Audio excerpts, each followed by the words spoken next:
We've all had those nights. The ones where your mind refuses to settle down, replaying mistakes you've made, or predicting catastrophes that might never come.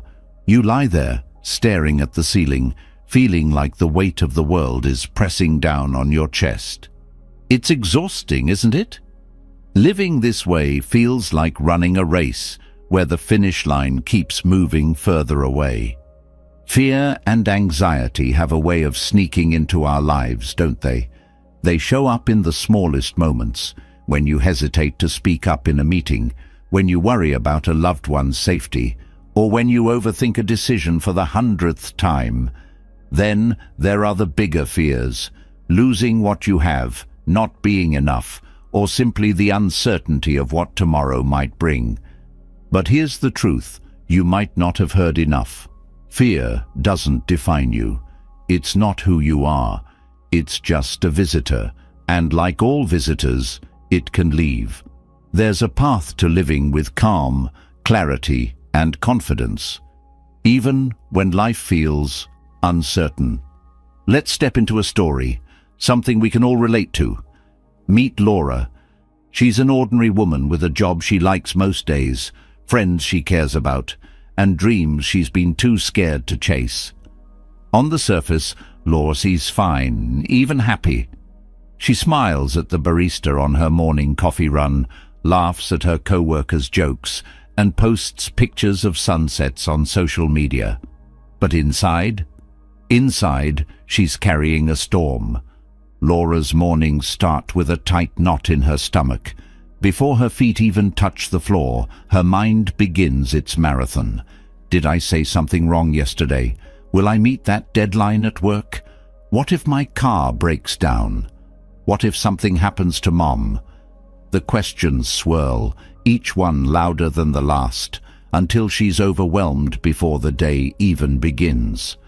At work, she feels the weight of perfectionism. She rechecks her emails 3, sometimes 4 times, terrified of making a mistake.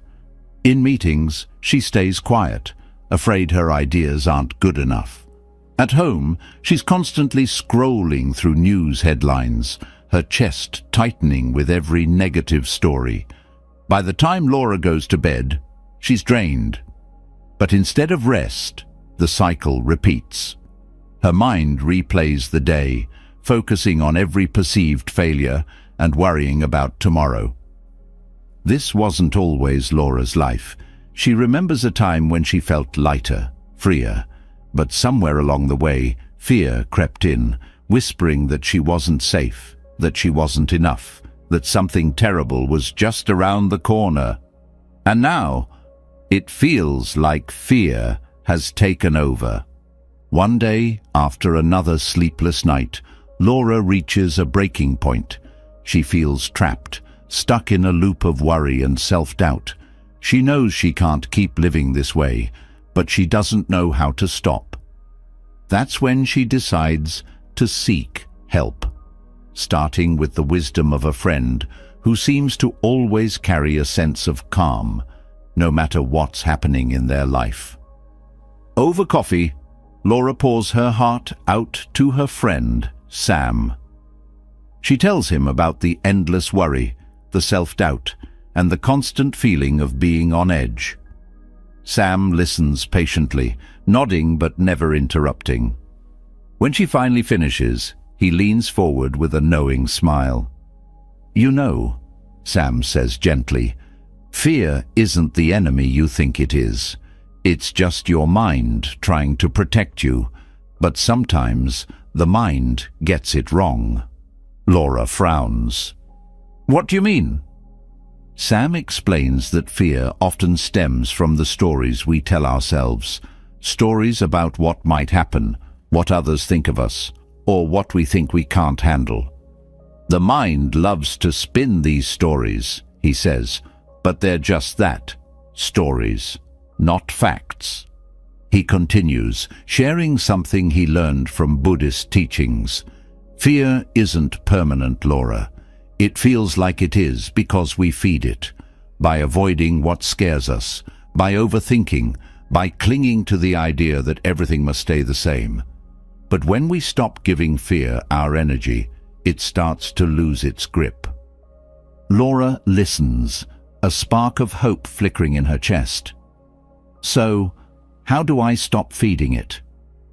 Sam shares a few insights that have helped him. He talks about embracing impermanence, the understanding that everything changes and nothing lasts forever. When you realize that even your fear is temporary, it's less scary, he says. He also introduces Laura to mindfulness, the practice of bringing her attention to the present moment. When your mind starts running away with what-ifs, try to come back to where you are right now. What can you see? What can you hear? What can you feel? Fear can't thrive when you're truly present. Another piece of advice hits Laura hard: letting go of attachment. A lot of our anxiety comes from trying to hold on to things too tightly, Sam explains. We're afraid of losing what we have or not getting what we want. But when you learn to loosen your grip, to accept that life has its own flow, you find peace. Sam's words resonate deeply. For the first time in a long time, Laura feels like there's a way out of the storm. She doesn't need to fight her fear. She just needs to understand it, to see it for what it truly is: a passing wave, not a permanent flood. Laura leaves that conversation with a sense of purpose. She starts small. Each morning, before the chaos of her mind takes over, she takes a few moments to breathe deeply and focus on the sensations around her. At work, she catches herself when her thoughts spiral, gently redirecting her attention to the task in front of her. And when fear whispers that she's not good enough, she reminds herself that these are just thoughts, not truths. It's not an overnight transformation. Some days are harder than others, but as weeks turn into months, Laura begins to notice a shift. She feels lighter, more present, more in control of her life. Fear still visits, but it no longer holds the same power. She's learned to greet it like an old acquaintance, acknowledging its presence, but not letting it take over. Laura's story isn't extraordinary, and that's what makes it so powerful. She didn't need a dramatic event to change her life. She simply made the decision to stop letting fear drive her. And if she can do it, so can you. Fear thrives in the unknown, in the stories we create about the future, and in our attempts to control what we cannot. But when we take a step back and look at fear for what it is, a mental habit, not an unchangeable reality, we begin to reclaim our power. Buddhist wisdom reminds us that fear is a part of life, but it doesn't have to define it. By embracing impermanence, practicing mindfulness, and letting go of attachments, we can find peace even in the face of uncertainty. And when we stop running from fear and start seeing it as a teacher, we open ourselves to a life of freedom and joy. So, as you go about your day-to-day, take a moment to pause and reflect. Where is fear holding you back? And what small step can you take to loosen its grip? Like Laura, you don't need to do it all at once. Start where you are, with what you have, and trust that each step forward brings you closer to the peace you deserve. Because the truth is, you already have everything you need to live without fear. You just need to remember it. The introduction has shown how fear often takes root in our lives, holding us back from fully embracing each day. It has revealed how anxiety isn't a fixed reality, but something that can be understood and overcome. Now, let's take the first step in unraveling fear by uncovering its origins and understanding why it has such a strong hold on our minds. The truth may surprise you and empower you in ways you never thought possible. Fear thrives in the space between what is real and what our minds construct. It's not a force of nature, but a product of the human mind's remarkable ability to create stories. This creative power which has enabled us to build civilizations and solve complex problems, also has a darker side. It invents fears about things that might never happen. A missed call becomes a catastrophe in waiting. A look from a stranger turns into a sign of danger. The human mind, left unchecked, can become a factory of imaginary fears. At the heart of this is a mechanism that evolved to keep us safe. Thousands of years ago, fear protected our ancestors from predators and natural disasters. This response was immediate and essential. But in today's world, the dangers we face are often less tangible. Instead of lions lurking in the bushes, we worry about job security, relationships, and our health. The mind, unable to distinguish between real threats and imagined ones, reacts the same way it would to a charging predator. Your heart races, your palms sweat, and your stomach churns, all in response to a future that hasn't happened and likely never will. This isn't your fault. The human brain is wired for survival, not happiness. It constantly scans the environment for potential threats, prioritizing fear over peace to ensure we're alert and prepared. But this survival mechanism, when overactive, can rob us of joy. It pulls us away from the present moment and drags us into an imagined future filled with what-ifs and worst-case scenarios. The mind is a master of projection. It takes small, neutral events and assigns them exaggerated meanings. A simple delay in receiving a response to a message can spiral into fears of rejection or abandonment. A minor mistake at work can lead to sleepless nights worrying about your career. The mind projects these outcomes not because they're true, but because it's trying to protect you from disappointment or harm. However, these projections often create the very pain we're trying to avoid. To see through the illusion of fear, one must first recognize its nature. Fear is not an enemy, but a signal, a call to pay attention. However, it's not always a reliable guide. When fear arises, pause and ask yourself, what evidence do I have that this fear is real? Often, you'll find that fear has little grounding in reality. It thrives on uncertainty, magnifying it until it feels overwhelming. But when you break it down and question its validity, fear begins to lose its power. The Buddhist concept of mindfulness teaches us to observe fear without judgment. Instead of running from it or letting it dictate your actions, you can learn to sit with it, seeing it for what it truly is, a passing thought or emotion. Fear may feel permanent in the moment, but it's as transient as a cloud in the sky.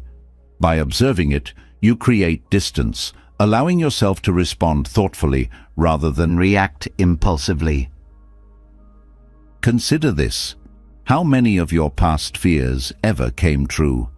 Reflect on the worries that kept you awake at night or paralyzed you during the day. Most of them likely dissolved without incident, yet they consumed precious energy and time. Recognizing this pattern can help you approach future fears with a calmer, more rational mindset.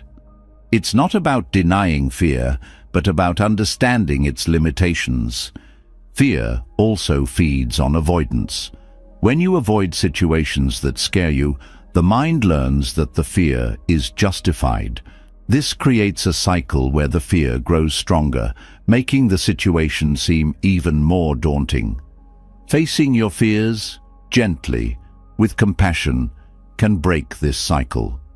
Exposure teaches the mind that what you fear isn't as dangerous as it seems. It rewires the brain, creating new pathways that associate those situations with safety rather than threat. The stories we tell ourselves about fear matter. Language shapes our experience of the world, and the words we use to describe fear can either empower us or deepen our anxiety. When you catch yourself saying, "I'm terrified of this," Try reframing it as, "This makes me uncomfortable, but I can handle it." This subtle shift acknowledges the fear without letting it define you. One of fear's most deceptive tricks is to make you believe you're alone in your struggle. It isolates, convincing you that no one else feels the way you do. But fear is a universal human experience. Everyone, no matter how confident they seem, grapples with their own fears. Understanding this shared experience can help you feel less isolated and more connected to others. It also reminds you that fear isn't a reflection of your character, but a part of being human. Breathing is a powerful tool for managing fear. When you're anxious, your breath becomes shallow, signaling to your brain that you're in danger. This creates a feedback loop, intensifying your fear. By taking slow, deep breaths, you can interrupt this cycle, calming both your body and mind. Each breath anchors you to the present moment, pulling you out of the whirlpool of anxious thoughts. The mind's ability to create fear is also its greatest strength. This same imagination that constructs worst-case scenarios can be used to visualize positive outcomes. By shifting your focus from what you're afraid of to what you want to achieve, you redirect your energy toward growth and possibility. This isn't about ignoring fear, but about choosing to focus on hope and potential. Fear often disguises itself as control. It whispers that if you plan enough, worry enough, or prepare enough, you can avoid pain. But control is an illusion. Life is inherently unpredictable, and trying to micromanage every outcome only deepens anxiety. The antidote is acceptance. Accept that uncertainty is a part of life, and you'll find a freedom that no amount of control can provide. When you stop seeing fear as a foe and start viewing it as a teacher, everything changes.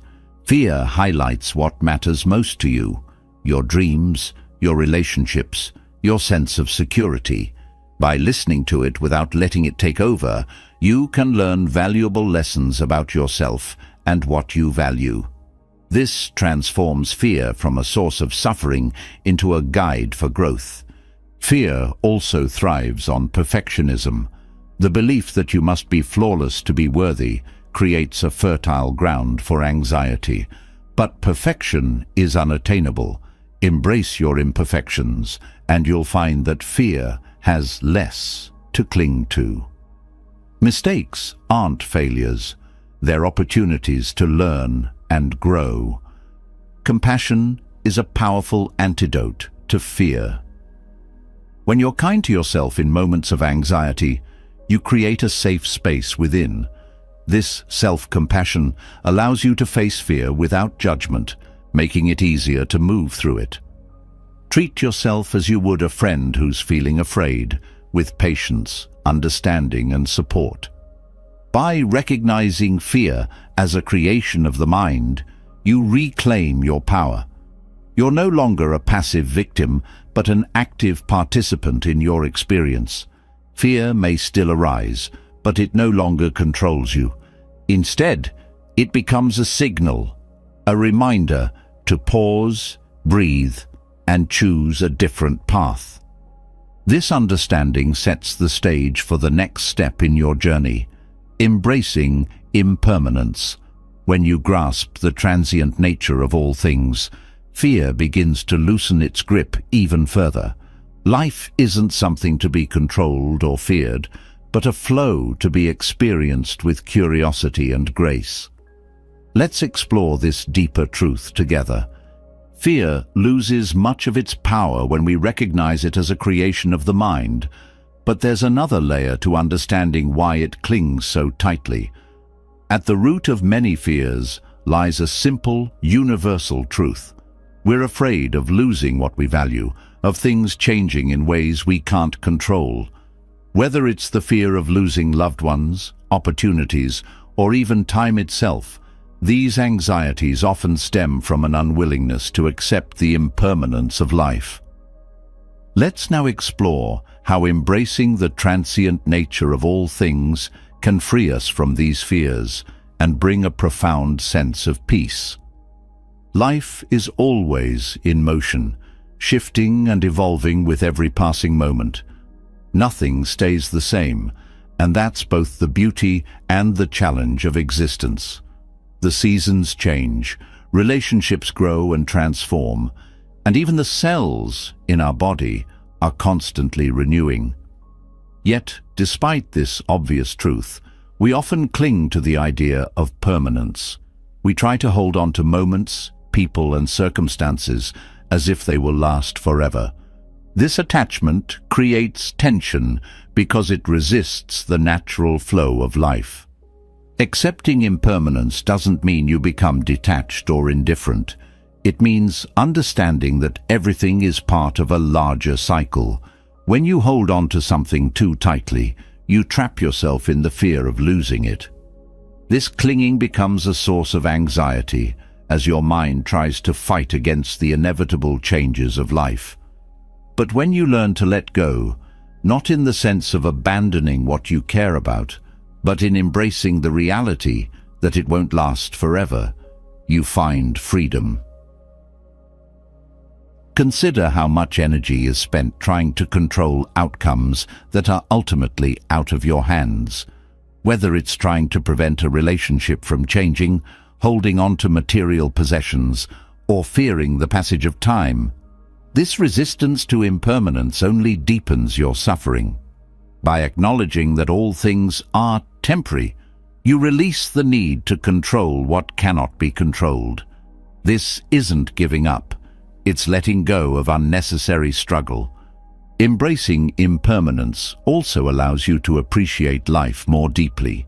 When you accept that each moment is fleeting, you begin to treasure it for what it is, instead of wishing it were something else or fearing its end. The fleeting nature of life gives it meaning. A flower's beauty is magnified by the knowledge that it will wilt. A sunset is breathtaking precisely because it fades.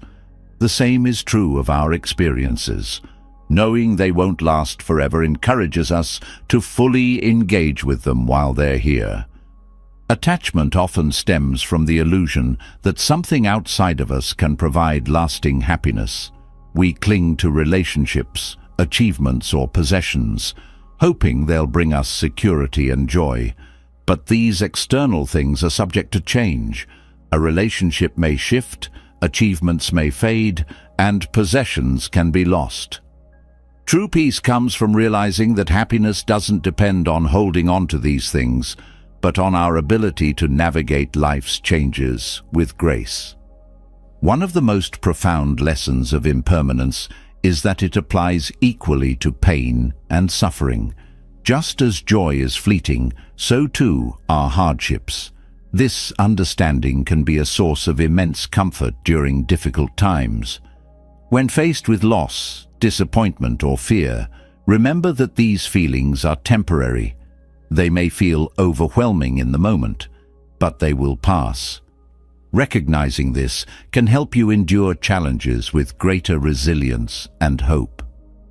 Living in alignment with impermanence also encourages you to prioritize what truly matters. When you accept that your time is limited, you become more intentional about how you spend it. You start to value meaningful connections, purposeful actions, and personal growth over fleeting pleasures or trivial concerns. Embracing impermanence isn't about focusing on what you might lose. It's about making the most of what you have while it's here. Letting go of attachment doesn't mean you stop caring. In fact, it allows you to care more deeply without being burdened by the fear of loss. When you stop clinging to people or outcomes, you can love and engage with them fully, knowing that your happiness isn't dependent on their permanence. This kind of freedom allows relationships to flourish and experiences to be more fulfilling. Practicing impermanence involves shifting your perspective. Instead of viewing change as a threat, you can see it as an opportunity for growth. Each ending makes space for a new beginning. A door closing doesn't signify failure, it signals the chance to explore something new.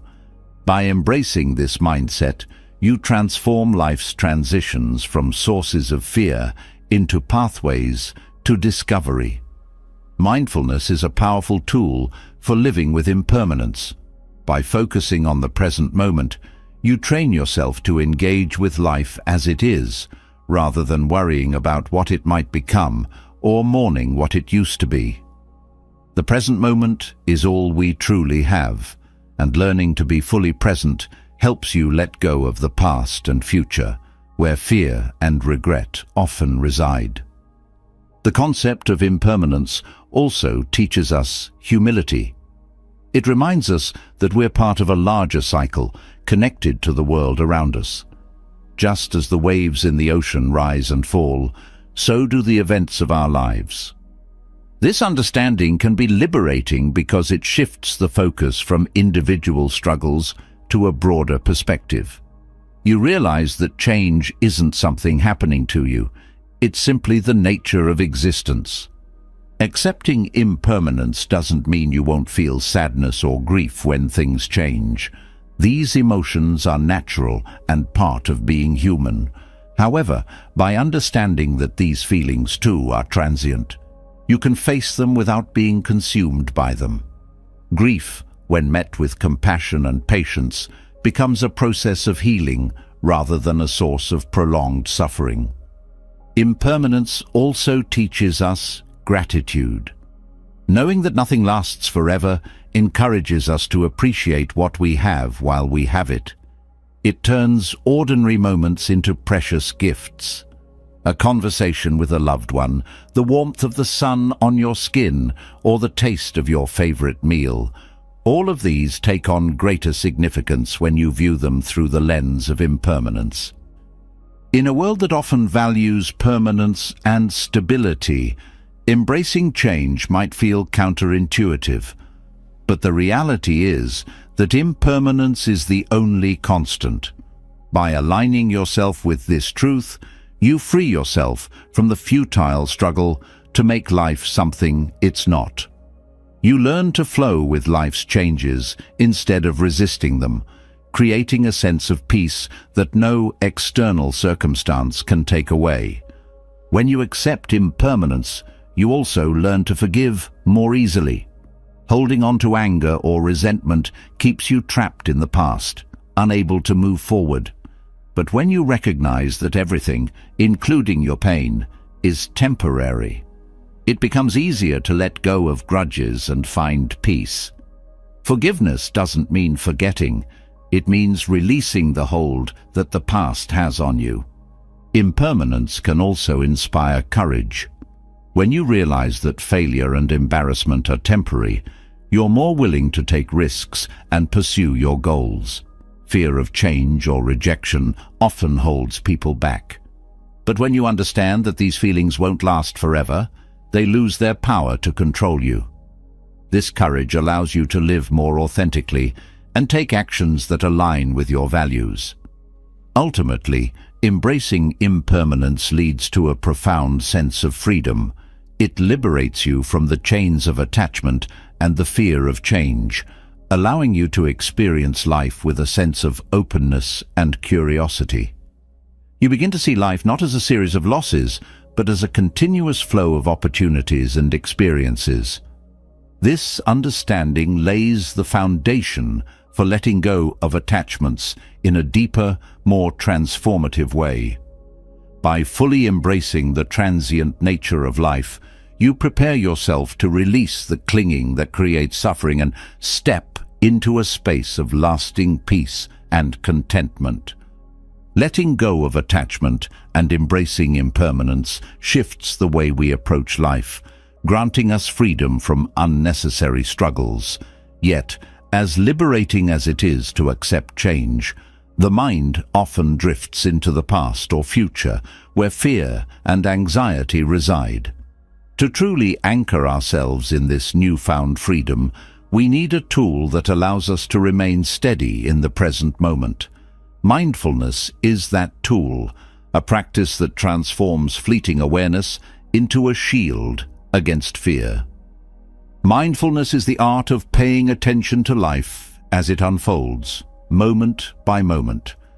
It's a state of being fully present, observing your thoughts, emotions, and surroundings without judgment. This practice is not about suppressing fear or forcing calm. It's about creating space to experience life as it is, instead of how your mind projects it to be. Fear thrives on projections, spinning stories about what has happened or what might happen. But when you bring your attention to the present, fear loses its footing. The mind has a natural tendency to wander. Thoughts dart between the past and future, creating a web of concerns that pull you away from the present. Mindfulness interrupts this cycle by gently guiding your attention back to what is real and immediate. When fear arises, instead of reacting to it instinctively, you can pause and observe it.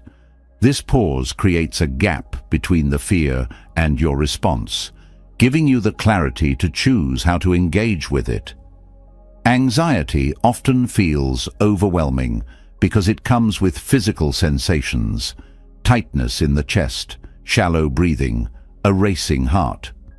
Mindfulness teaches you to notice these sensations without judgment. Instead of labeling them as bad or trying to escape them, you can simply acknowledge them as part of your experience. This simple act of acknowledgement can dissolve the power fear holds over you. You stop feeding it with resistance, and it begins to fade. The breath is a powerful anchor for mindfulness. It's always with you, steady and rhythmic, a constant amidst the changing tides of life. When fear begins to rise, focusing on your breath brings you back to the present. The act of inhaling and exhaling slowly and deeply signals your body that you are safe, reducing the fight-or-flight response that fuels anxiety. Each breath becomes a reminder of your ability to stay grounded, no matter what storms may come. Mindfulness also fosters curiosity. Instead of viewing fear as something to avoid, you can explore it with an open mind. Where is it located in your body? What thoughts accompany it? What triggered it? By approaching fear with curiosity rather than judgment, you shift from being its victim to being its observer. This shift empowers you, as fear loses its grip when you see it clearly for what it is, a transient emotion, not a permanent state.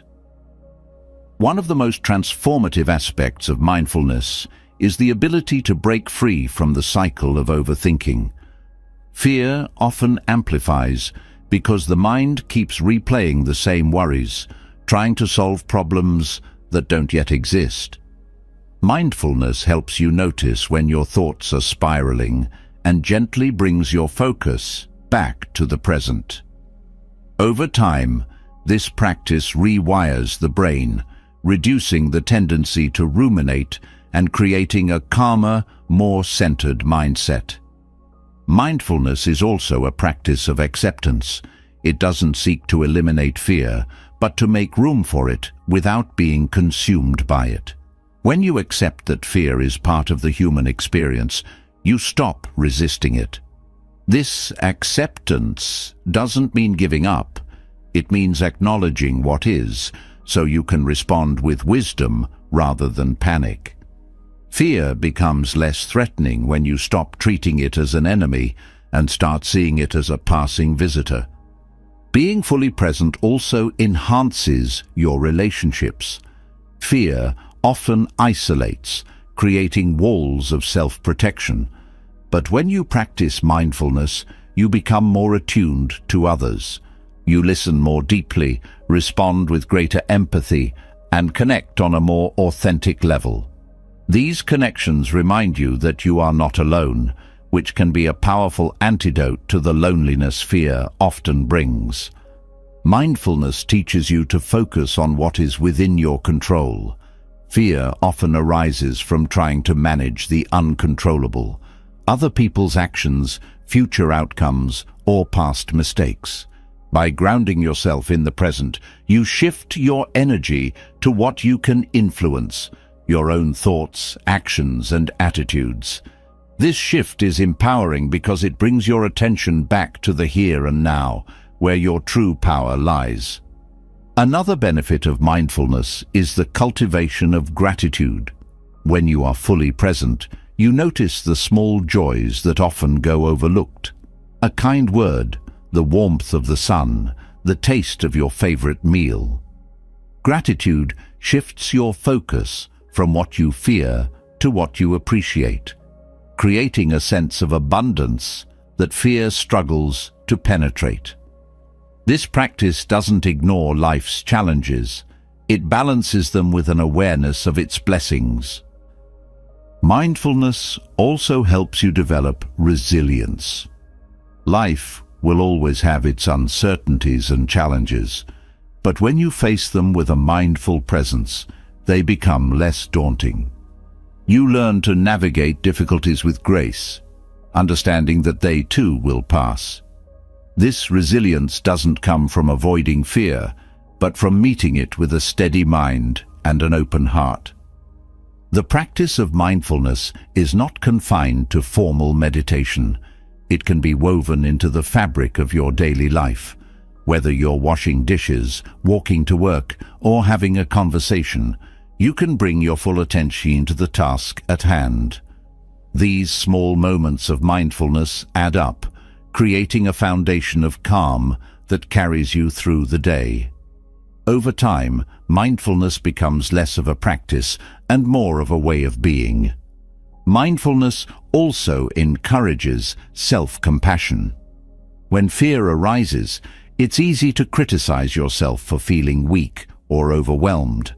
But mindfulness invites you to treat yourself with the same kindness you would offer a friend.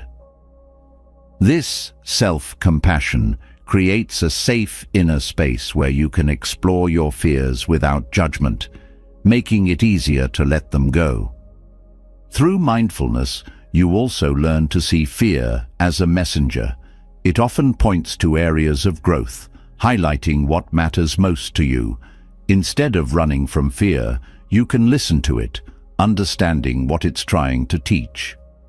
This perspective transforms fear from a barrier into a bridge, connecting you to deeper self-awareness. Mindfulness doesn't promise a life free from fear, but it offers a way to coexist with it peacefully. By staying present, you reduce the power of fear to control your thoughts and actions. You begin to see fear not as a force to be fought, but as a shadow that fades in the light of awareness. Mindfulness creates a space for peace in the present moment, allowing fear to loosen its grip. But fear and anxiety are often only surface-level manifestations of a deeper truth: suffering. To truly address the roots of fear, we must delve into the nature of suffering itself. In Buddhist teachings, suffering, or dukkha, is seen not as something to avoid, but as something to understand and transform. By doing so, we move beyond the grip of fear and step into a space of profound freedom. Suffering is often misunderstood. It's not just pain or hardship, but a more pervasive dissatisfaction that weaves through life. Even in moments of happiness, there's often an undercurrent of unease, a fear that the joy won't last, or a sense that something is still missing. This is the essence of dukkha, the subtle discomfort that arises when we resist life as it is, or cling to how we want it to be. Recognizing this truth is the first step toward transforming it. Suffering exists because of our attachment to outcomes, our desires for permanence in an impermanent world, and our aversion to discomfort. When things don't go as planned, we suffer. When we lose what we hold dear, we suffer. And even when we get what we want, the happiness is often fleeting, replaced by a desire for something else. This cycle of grasping and dissatisfaction keeps us trapped, fueling our fears and anxieties. Understanding suffering requires a willingness to look at it directly, rather than avoiding or suppressing it. Many of us distract ourselves from pain with busyness, entertainment, or denial, but these strategies only prolong the suffering. When you turn toward suffering with curiosity and courage, you begin to see its true nature. You realize that suffering isn't a punishment or a sign of failure. It's a universal experience that connects us all. This awareness fosters compassion, both for yourself and for others. One of the key teachings about suffering is that it arises from craving, or tanha. This craving isn't just about physical desires, but also about the need to control, the longing for security, and the refusal to accept change. When you crave certainty in a world that is constantly shifting, you set yourself up for frustration.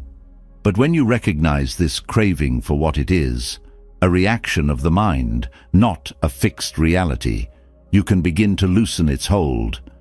Another cause of suffering is ignorance, or avidya.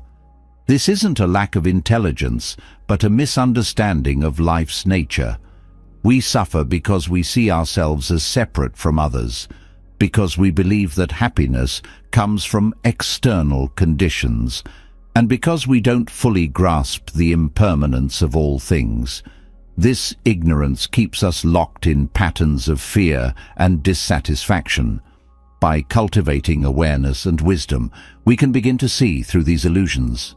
To transform suffering, you must first accept it. This doesn't mean resigning yourself to misery, but acknowledging that suffering is a natural part of life. When you stop resisting suffering, it loses much of its power. Resistance adds a layer of tension that intensifies the pain, while acceptance creates space for healing. This doesn't mean you stop striving for a better life, but your striving comes from a place of peace rather than desperation. Suffering also holds the seeds of growth. It's often in our most painful moments that we learn the deepest lessons about ourselves and life. Suffering teaches us about resilience, compassion, and the impermanence of all things. It pushes us to let go of attachments and illusions, forcing us to confront the truths we might otherwise avoid. When you view suffering as a teacher rather than an enemy, it becomes a gateway to transformation. One of the most profound ways to work with suffering is through compassion. When you meet your pain with kindness instead of judgment, you create a space for healing. This compassion extends to others as well, as recognizing your own suffering helps you empathize with theirs. Compassion dissolves the barriers that fear and suffering create, fostering a sense of connection and shared humanity. Another tool for transforming suffering is gratitude. This may seem counterintuitive, but even in the midst of pain, there are often moments of grace. Gratitude shifts your focus from what is lacking to what is present, breaking the cycle of dissatisfaction. It doesn't negate the suffering, but balances it with an awareness of life's beauty and gifts. Breath awareness is another powerful practice for working with suffering. When you're in pain, whether physical or emotional, your breath often becomes shallow and tight. By consciously deepening and slowing your breath, you can calm your nervous system and create a sense of stability. Each breath reminds you that you are alive, that you are capable of facing whatever arises. Reflection on impermanence also helps transform suffering. When you realize that pain, like all things, is temporary, it becomes more bearable.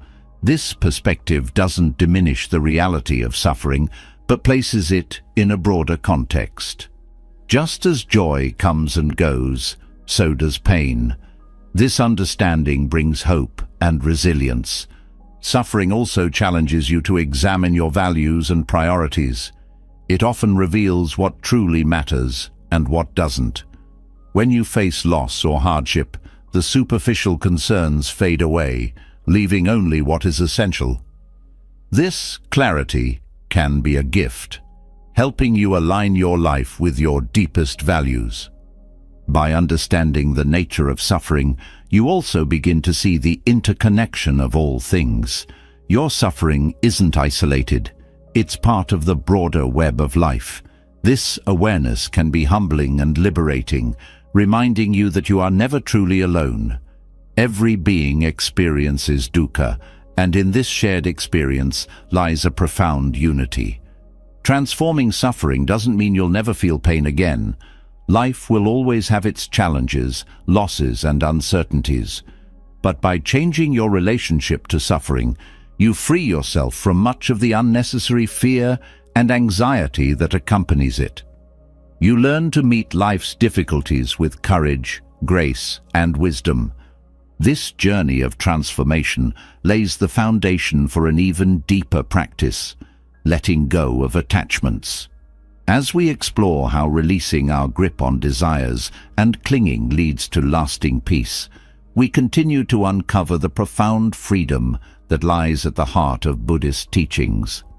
Suffering reveals the truths we often avoid: the impermanence of life, the pain of clinging, and the freedom found in acceptance. This deeper understanding prepares us for the next step: releasing attachments. Much of our suffering stems from holding too tightly to people, possessions, and ideas, believing they will bring us lasting happiness or security. Yet this clinging creates fear and insecurity, keeping us trapped in a cycle of dissatisfaction. To find lasting peace, we must learn to let go. Attachment is rooted in the craving known as tanha, a deep longing or thirst that drives much of human behavior. This craving isn't limited to material possessions. It includes the need for validation, control, and certainty. We cling to relationships, identities, and even expectations, hoping they will fulfill us. But the reality is that these attachments often lead to disappointment, as they are built on the illusion that anything in this world can remain constant. Letting go of attachment doesn't mean giving up on life or becoming indifferent. It means freeing yourself from the grip of neediness and fear. When you hold something too tightly, you invest your happiness in its permanence, but nothing in life is truly permanent. Relationships evolve, possessions age, and circumstances change. By learning to release your grip, you can experience these things fully without being defined by them. The first step in letting go is recognizing the impermanence of what you're holding on to, whether it's a cherished possession or a deeply held belief. Understanding that everything is temporary can help you approach it with greater openness. Instead of clinging out of fear of loss, you can appreciate it for what it is, in the moment. This shift in perspective transforms your relationship with what you value. Attachment also arises from the illusion of control. We often believe that by holding on, we can prevent loss or ensure a specific outcome, but life doesn't work that way. Trying to control what is inherently uncontrollable only leads to frustration and anxiety. Letting go means accepting that you cannot dictate the course of life, and this acceptance brings a profound sense of peace. Another source of attachment is the desire for validation. Many people tie their self-worth to the opinions of others, clinging to relationships or social status for a sense of identity. But this external validation is fleeting, leaving you constantly seeking more. When you let go of the need for approval, you reclaim your sense of self-worth, finding value in who you are rather than how others perceive you. Material possessions are another common area of attachment. While there's nothing wrong with enjoying what you have, problems arise when you define yourself by these things. Possessions can bring comfort and joy, but they cannot provide lasting fulfillment. Letting go of material attachment doesn't mean renouncing everything. It means recognizing that your true value lies within, not in what you own. Attachment to outcomes can also be a significant source of stress. When you invest your happiness in a specific result, you set yourself up for disappointment if things don't go as planned. Letting go of attachment to outcomes allows you to engage fully in the process, finding joy in the journey rather than fixating on the destination. This approach fosters resilience as you become less affected by setbacks or failures. Relationships are often the hardest attachments to release. It's natural to care deeply about the people in your life, but clinging to them out of fear of loss can create tension and insecurity. Letting go in relationships doesn't mean withdrawing or becoming distant. It means loving without needing to possess. This kind of love is free and unconditional, allowing both you and the other person to grow. Letting go also involves releasing attachment to the past.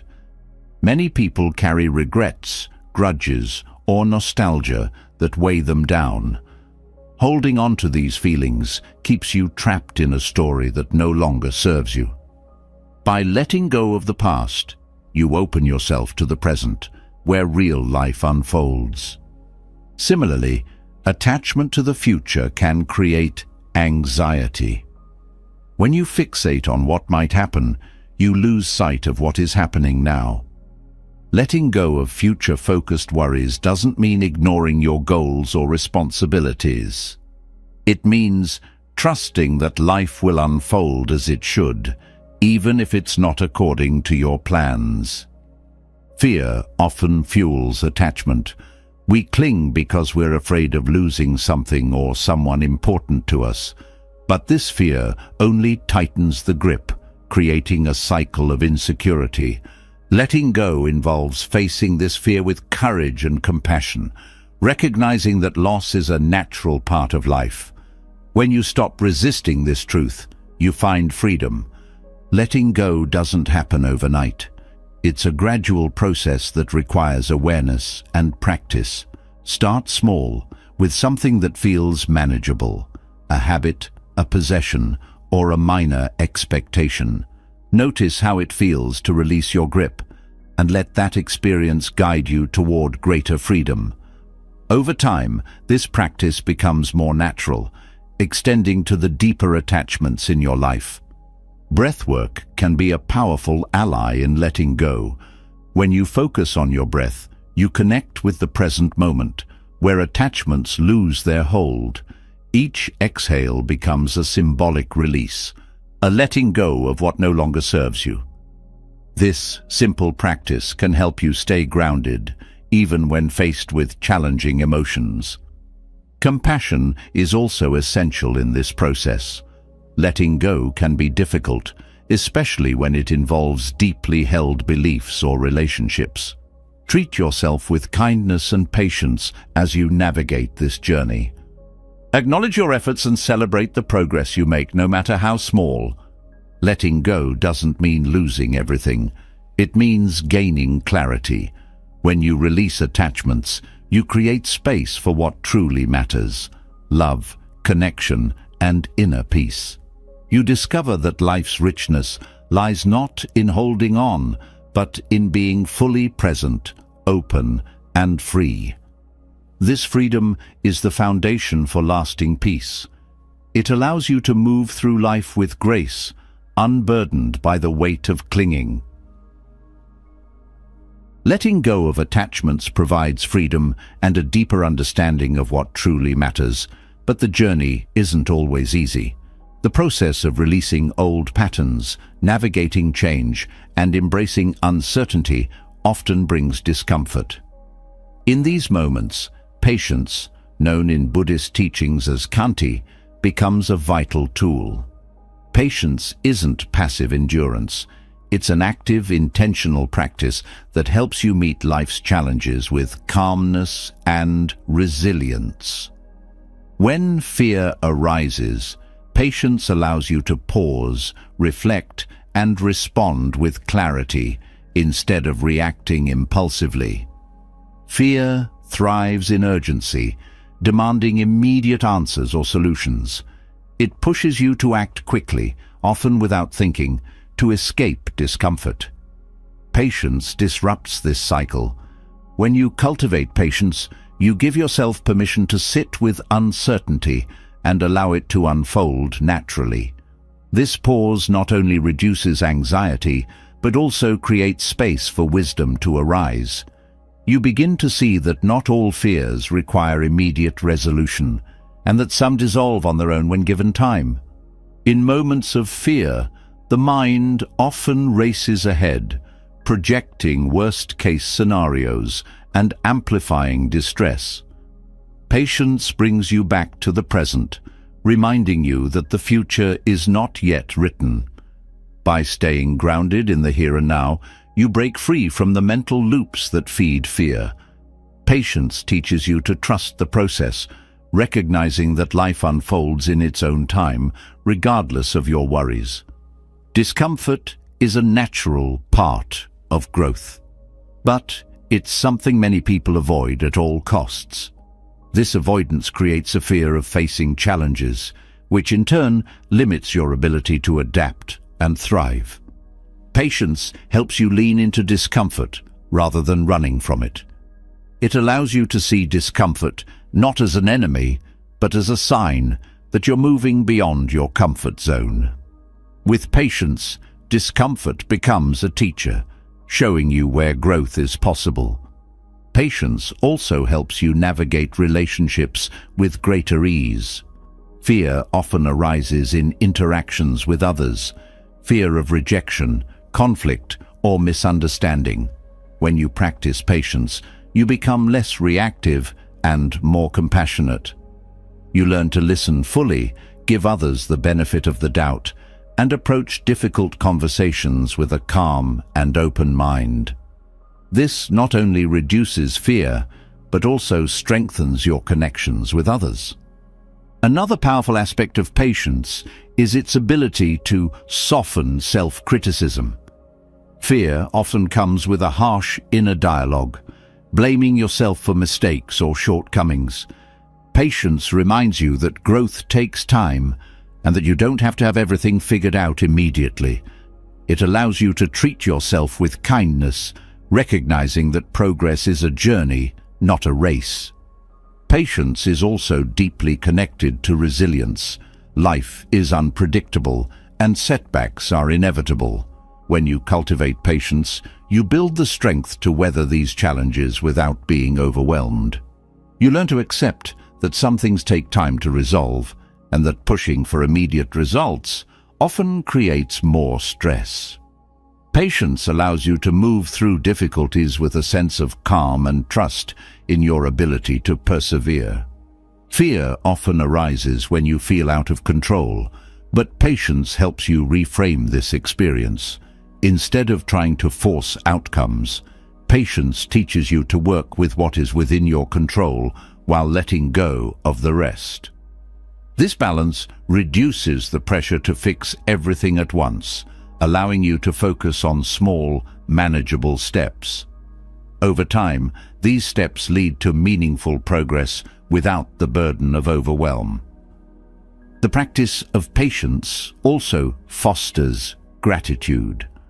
When you slow down and allow things to unfold naturally, you begin to notice and appreciate the small moments of beauty and connection that might otherwise go unnoticed.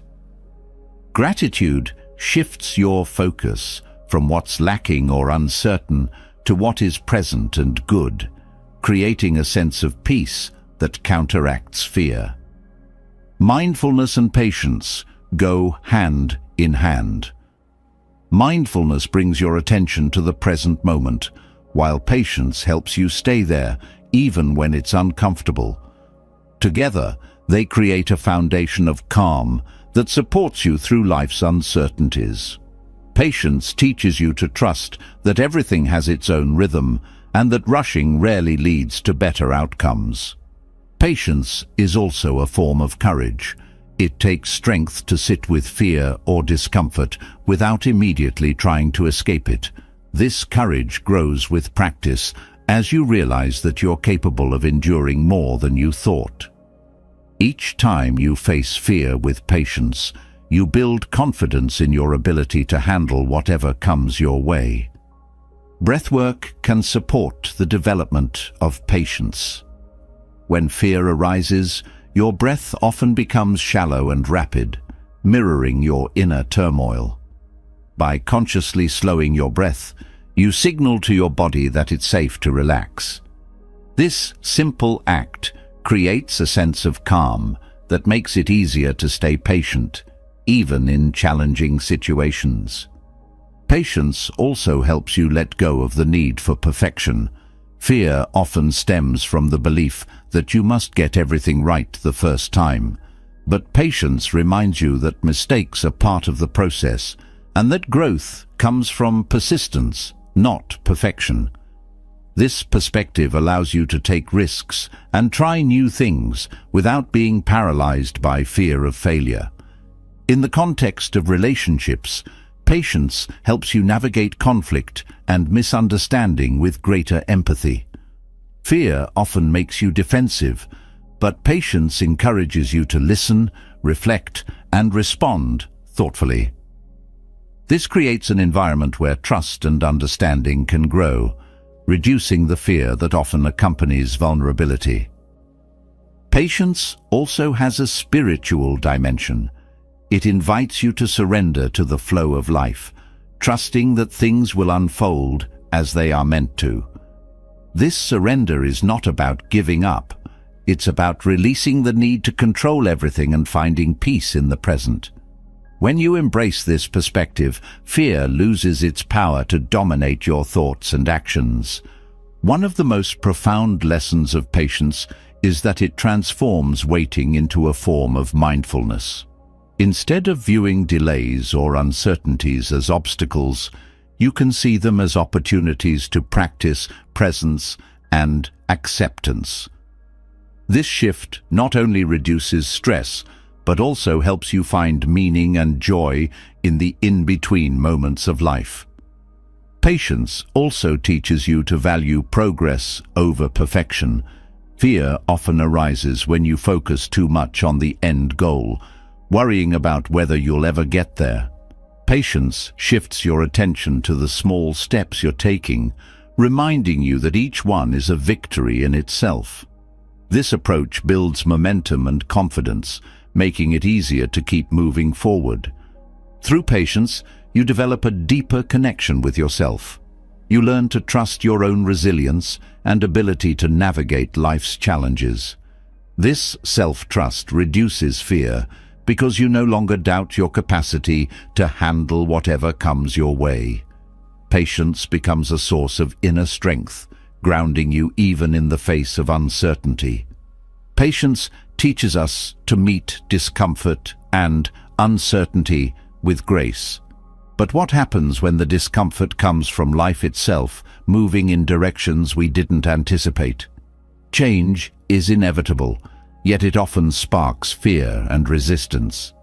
This fear stems from clinging to the illusion of certainty, a desire to anchor life in a world that never stops shifting. Resisting change creates suffering, while acceptance of life's fluidity offers a freedom most people never realize they need. Fear of change is rooted in the belief that stability equals safety. The mind craves patterns it can predict, routines that feel secure, and environments that seem unchanging. This craving for control becomes a shield, one that feels protective but is ultimately limiting.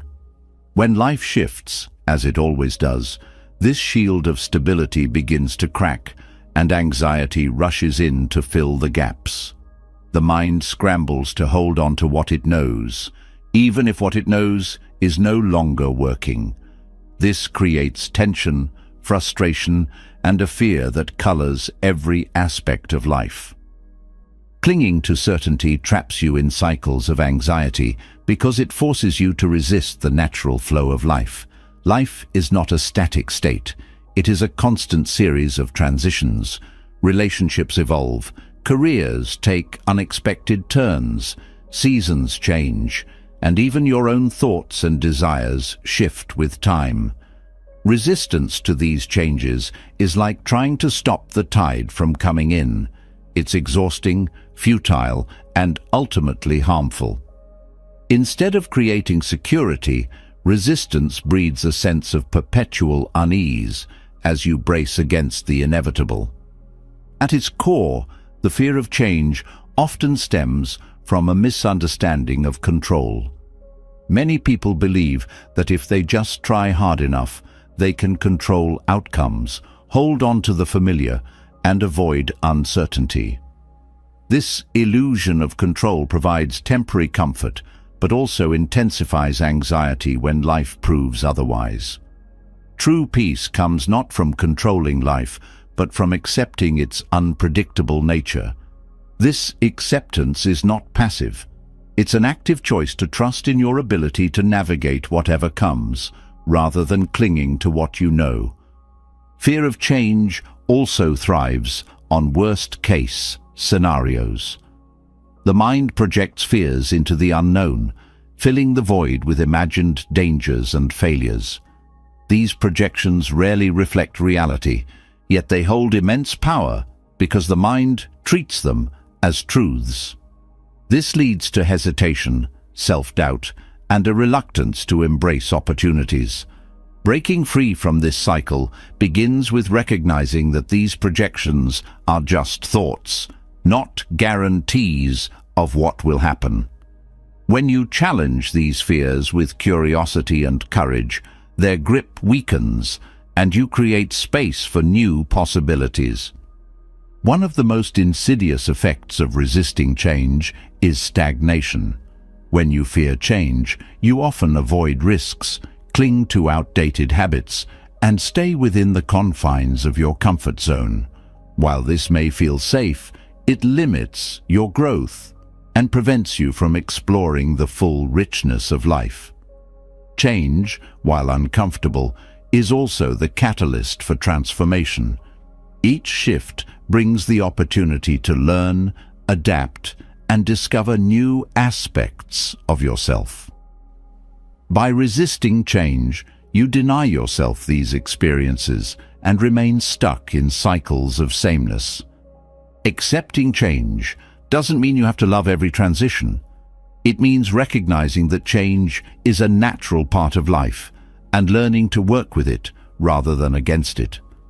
Acceptance creates flexibility, allowing you to adapt to new circumstances with greater ease. This flexibility reduces anxiety because you no longer waste energy fighting what cannot be stopped. Instead, you channel that energy into navigating change with purpose and intention. Change also reveals the impermanence of all things, a truth that can feel both liberating and unsettling. When you embrace this impermanence, you begin to see life as a series of moments, each one unique and fleeting. This perspective encourages you to let go of what no longer serves you and make room for what is yet to come. It also deepens your appreciation for the present as you realize that the only constant is now. Fear of change often has its roots in identity. Many people define themselves by their roles, possessions, or circumstances, creating a fixed sense of self that feels threatened by change. When these external markers shift, it can feel as though you're losing a part of yourself. But identity is not fixed. It's fluid, shaped by your experiences and choices. Embracing this fluidity allows you to grow and evolve, rather than being trapped by outdated versions of who you think you are. One powerful way to navigate change is through gratitude. When faced with transitions, it's easy to focus on what is ending or what you might lose. Gratitude shifts your perspective, helping you recognize what is still present and what new opportunities change might bring. This doesn't erase the challenges of change, but it balances them with an awareness of life's gifts, creating a more grounded and hopeful mindset. Breathwork can also be an anchor during times of change. When fear arises, the breath often becomes shallow and erratic, mirroring the mind's turbulence. By consciously slowing and deepening your breath, you calm your nervous system and bring yourself back to the present moment. This practice doesn't stop change from happening, but it helps you face it with a sense of stability and clarity. Change is also an opportunity for self-discovery. When the familiar falls away, you're invited to explore who you are beyond your circumstances. This can be a time of great growth as you uncover strengths, values, and passions that may have been hidden beneath the routines of daily life. Embracing change as a chance to learn about yourself transforms fear into curiosity, opening doors to new possibilities.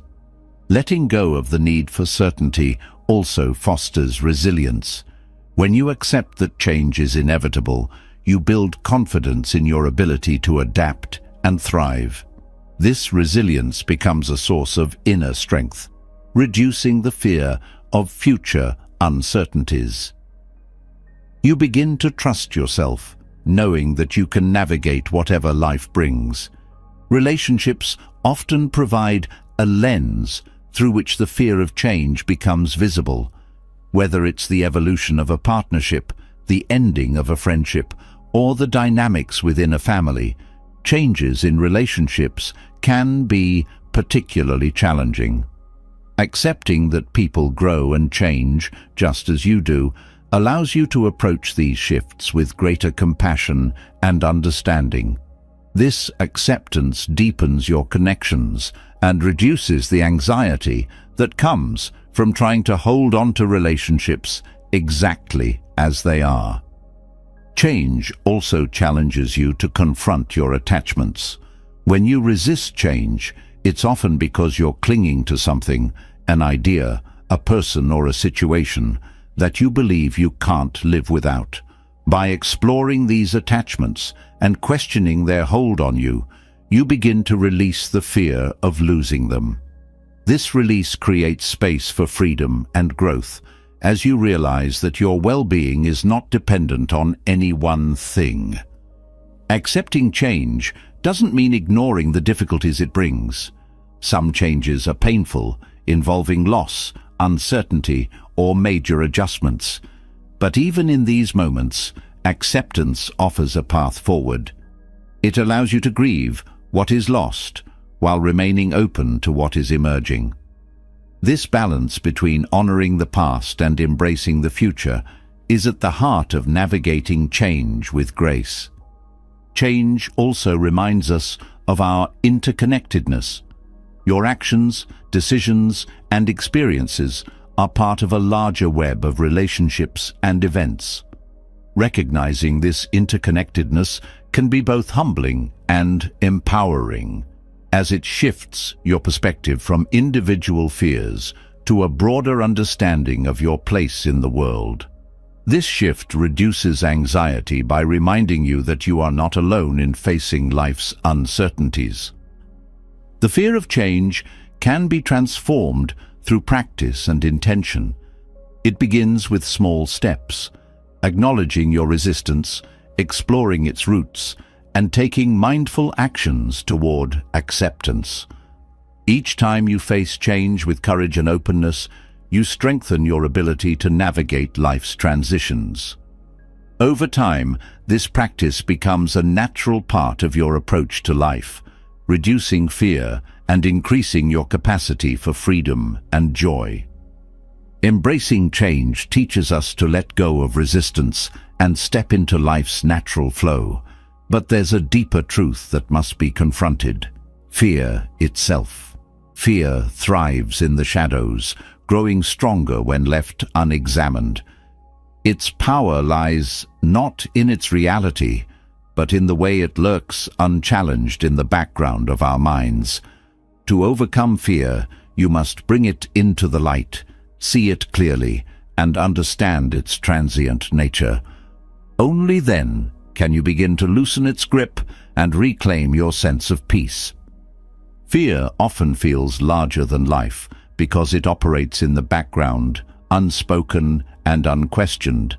It whispers doubts, magnifies threats, and convinces you to avoid what might challenge or discomfort you. These whispers often remain unchecked, allowing fear to shape your decisions and perceptions without you even realizing it. The first step in dismantling fear is to name it, to acknowledge its presence. This simple act of recognition robs fear of some of its power, as you begin to see it as something separate from yourself.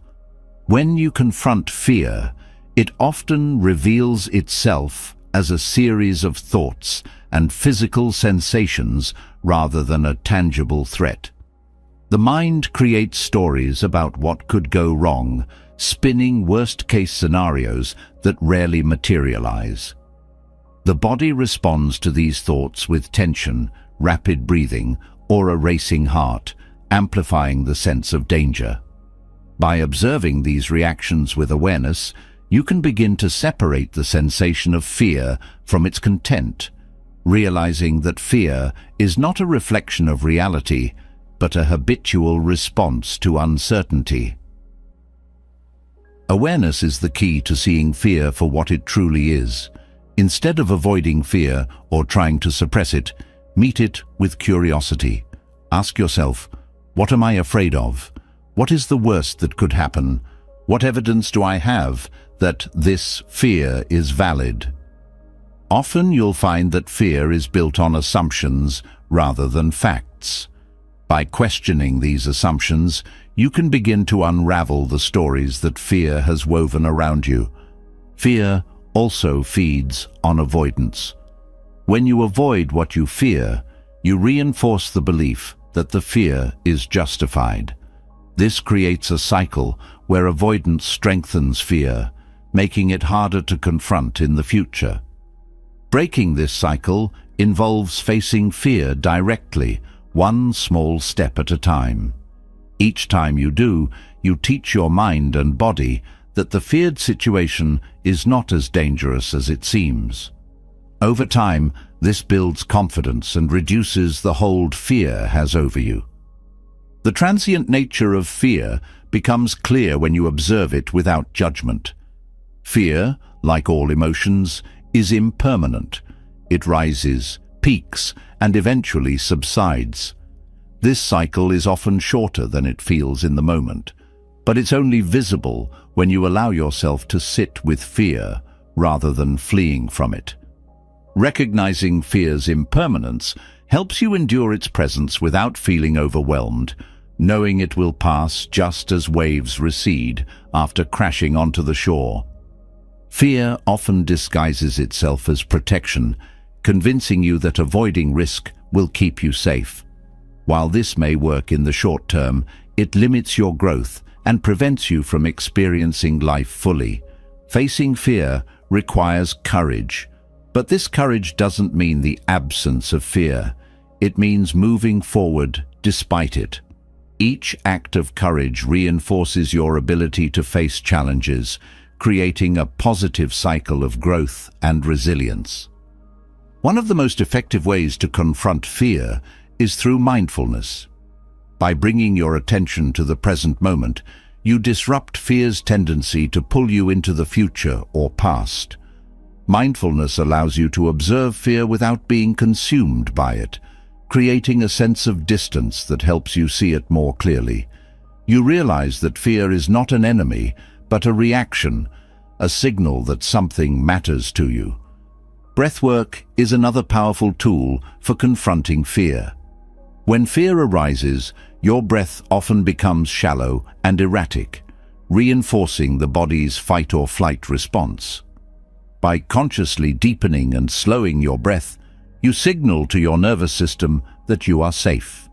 This calms your body and mind, creating a sense of stability that makes it easier to face fear with clarity and composure. Fear often points to areas of personal growth. It highlights what you care about, what challenges you, and where you feel vulnerable. Instead of viewing fear as a barrier, Consider it a guide. What is it trying to teach you? What opportunities for growth lie on the other side of this fear? By reframing fear in this way, you transform it from an obstacle into a pathway for self-discovery.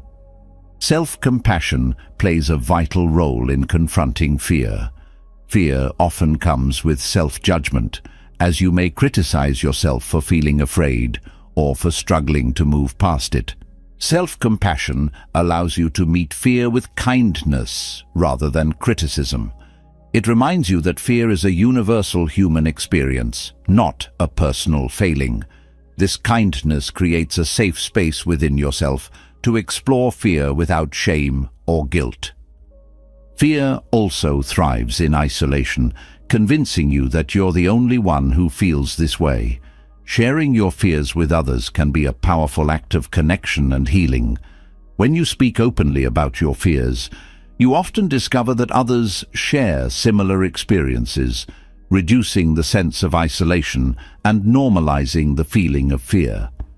This shared understanding builds a sense of solidarity and support, making it easier to face fear together. Letting go of the need for control is another important step in confronting fear. Many fears arise from the desire to control outcomes, to ensure that everything turns out exactly as you hope. But control is an illusion. Life is inherently unpredictable. When you accept this truth, fear begins to lose its hold. You learn to trust in your ability to adapt to whatever comes, rather than relying on a false sense of control for security. Fear often tries to protect you from discomfort, but it also keeps you from experiencing life fully. When you confront fear, you open yourself to new possibilities, relationships, and experiences. You begin to see that the walls fear has built around you are not protecting you, they're limiting you. Breaking down these walls allows you to step into a more expansive and fulfilling life. The act of facing fear also builds resilience. Each time you confront fear and move through it, you prove to yourself that you are capable of handling challenges.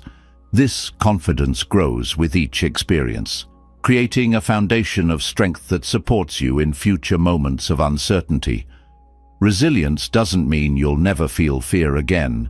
It means you'll have the tools to face it without being paralyzed by it.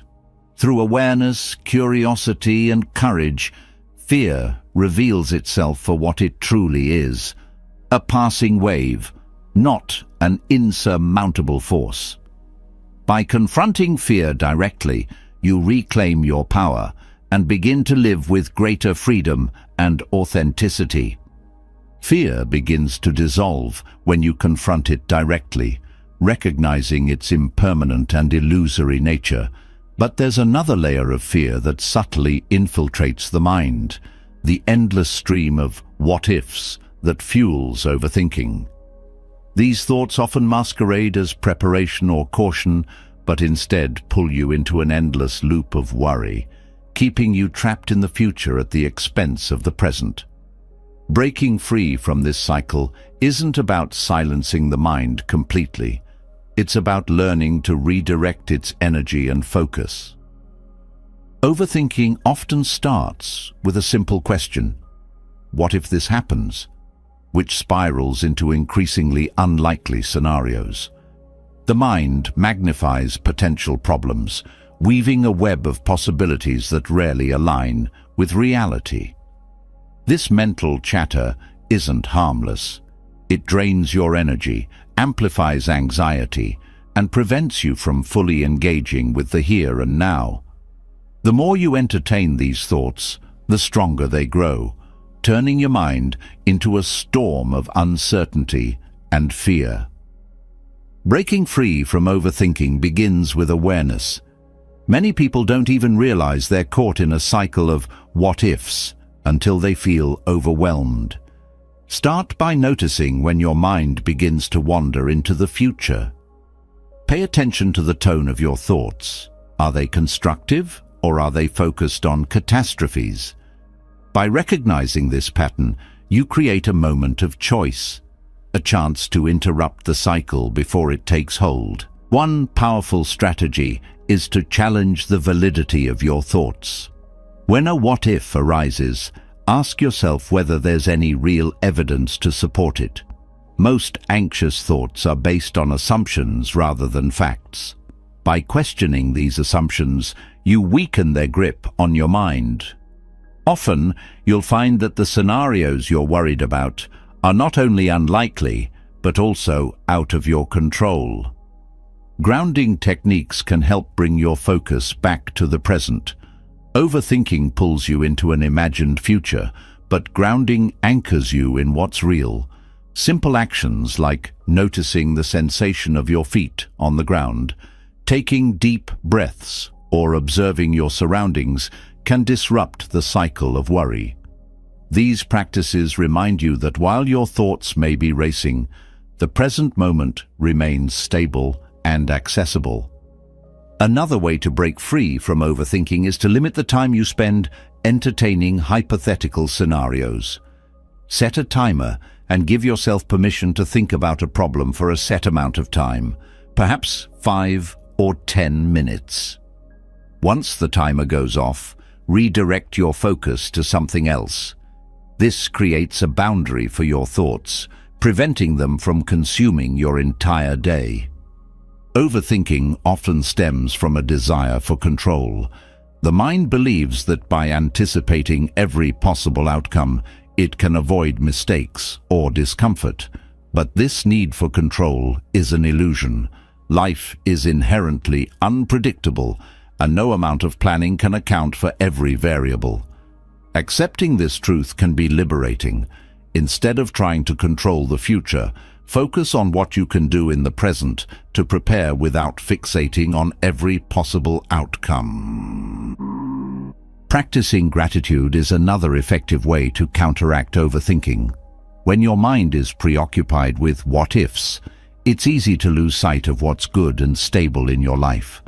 Gratitude shifts your attention to the positive, grounding you in the present and reducing the need to dwell on hypothetical problems. By regularly reflecting on what you're thankful for, you train your mind to focus on abundance rather than fear. Self-compassion is crucial when addressing overthinking. Many people judge themselves harshly for their anxious thoughts, creating a cycle of shame and guilt. Instead of criticizing yourself, approach your thoughts with kindness. Acknowledge that overthinking is a natural response to uncertainty, not a personal failure. This gentler perspective creates space for growth and change. Mindfulness meditation can also help you manage overthinking. By practicing sitting with your thoughts without judgment, you learn to observe them as passing phenomena rather than truths. This practice builds a sense of detachment, allowing you to let go of anxious thoughts instead of clinging to them. Over time, mindfulness rewires your brain, reducing the frequency and intensity of overthinking. Physical activity is another powerful tool for breaking free from mental chatter. Movement engages your body and shifts your focus away from your thoughts. Activities like walking, yoga, or even cleaning can provide a sense of clarity and calm. Physical activity also releases endorphins, which counteract the stress hormones triggered by anxiety. Developing a routine can also help reduce overthinking. When your day is structured, your mind has less room to wander aimlessly. Routines provide a sense of stability and predictability, creating a safe space within which you can focus on productive and meaningful tasks. This doesn't mean rigidly scheduling every moment, but establishing anchors like a morning ritual or regular breaks for mindfulness. Overthinking often arises when you feel overwhelmed by choices or responsibilities. Breaking tasks into smaller, manageable steps can help. Focus on one action at a time rather than trying to tackle everything at once. This approach reduces the mental load, allowing you to approach challenges with greater clarity and confidence. Journaling is another valuable tool for managing overthinking. Writing down your thoughts allows you to externalize them, making them easier to examine and challenge. Journaling can also help you identify recurring patterns in your thinking, giving you insight into the triggers that fuel your anxiety. Over time, this awareness helps you address these triggers more effectively. It's also important to limit your exposure to triggers that amplify overthinking. Social media, news cycles, or certain conversations can feed your anxiety if not managed mindfully. Set boundaries for your consumption of these sources and prioritize activities that bring you peace and joy instead. The practice of acceptance is foundational to breaking free from overthinking. Accept that uncertainty is a natural part of life and that not every question has an immediate answer. This doesn't mean giving up on problem solving, but recognizing that some outcomes are beyond your control. By embracing uncertainty, you free yourself from the need to have everything figured out. Connect with others. Overthinking can feel isolating, but sharing your thoughts with someone you trust can provide relief and perspective. Talking things through often reveals that your fears are less overwhelming than they seemed in your mind. The support and understanding of others remind you that you don't have to face anxiety alone. Breaking free from the what-ifs is not about eliminating anxious thoughts entirely, but learning to manage them in a way that supports your well-being. By challenging your assumptions, grounding yourself in the present, and practicing self-compassion, you can reduce the mental chatter that fuels anxiety.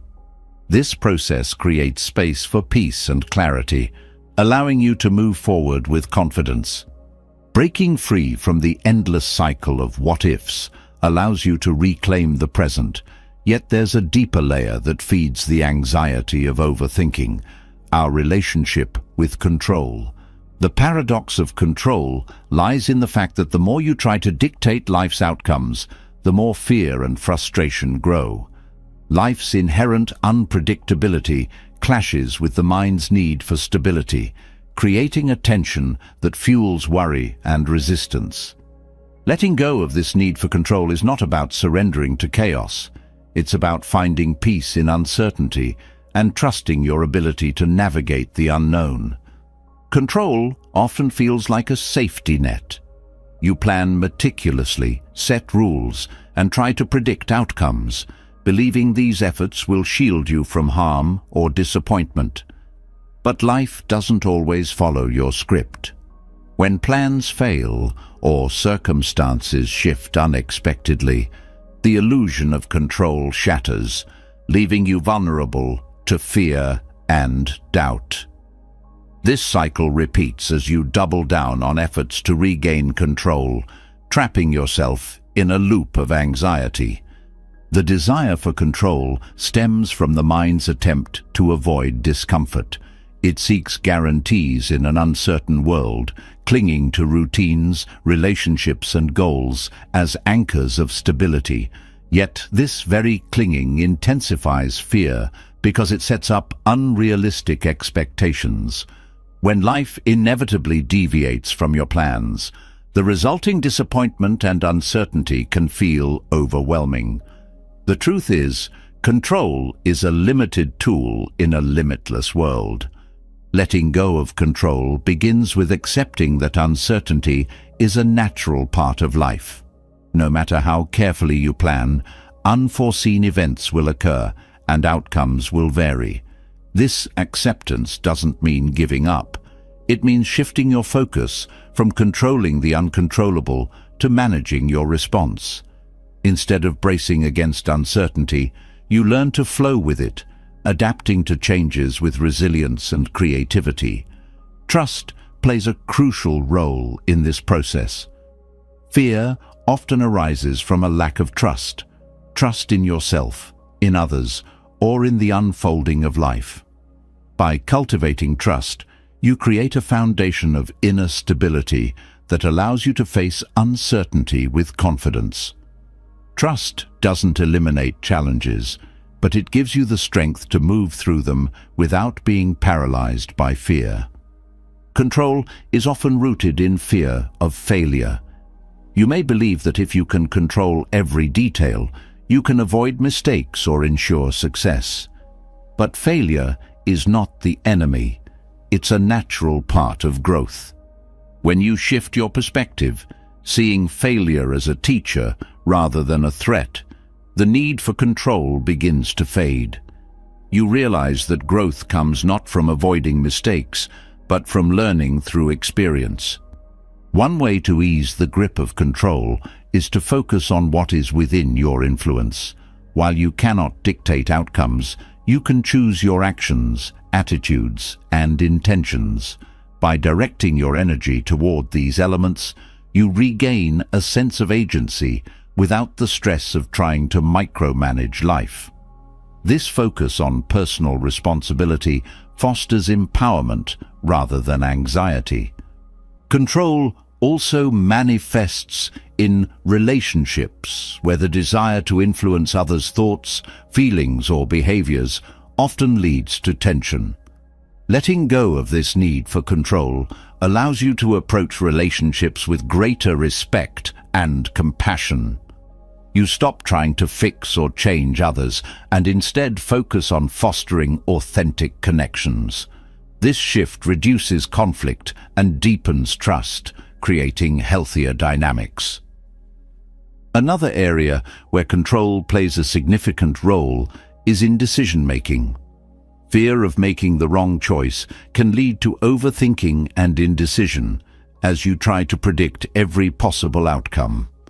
Letting go of the need for perfect decisions involves embracing the idea that there are no guarantees.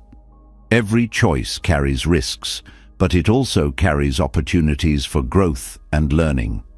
By accepting this, you free yourself from the paralysis of over-analyzing.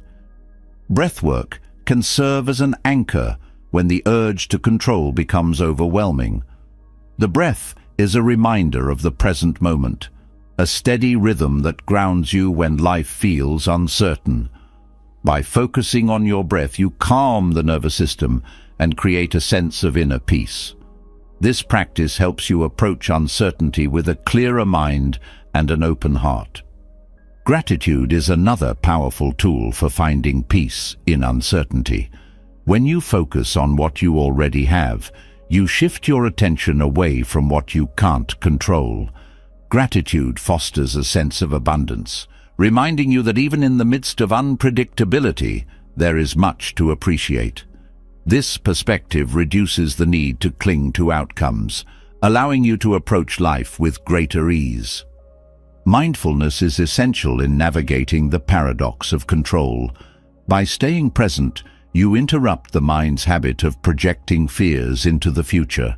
Mindfulness teaches you to observe life as it unfolds, moment by moment, without the need to force or manipulate it. This practice cultivates acceptance, helping you find peace in the midst of uncertainty. Self-compassion also plays a vital role. Letting go of control often involves confronting vulnerabilities, mistakes, and fears. Instead of judging yourself harshly for these experiences, meet them with kindness. Self-compassion creates a supportive inner environment where you can explore uncertainty without fear of failure or rejection. This support builds resilience, allowing you to face life's unpredictability with courage. Trusting the flow of life doesn't mean ignoring your responsibilities or goals. It means balancing effort with surrender, doing your best while accepting that some things are beyond your control. This balance reduces stress, as you no longer feel the need to carry the weight of the world on your shoulders. You learn to trust that life will unfold as it's meant to, even if the path looks different from what you envisioned. Letting go of control also fosters creativity and adaptability. When you're not fixated on a specific outcome, you're open to new possibilities and perspectives. This openness allows you to respond to challenges with innovation rather than rigidity. You begin to see uncertainty not as a threat, but as a space for growth and discovery. The practice of surrender is central to this process. Surrender doesn't mean giving up. It means releasing resistance. When you stop fighting against what is, you create space for acceptance and peace.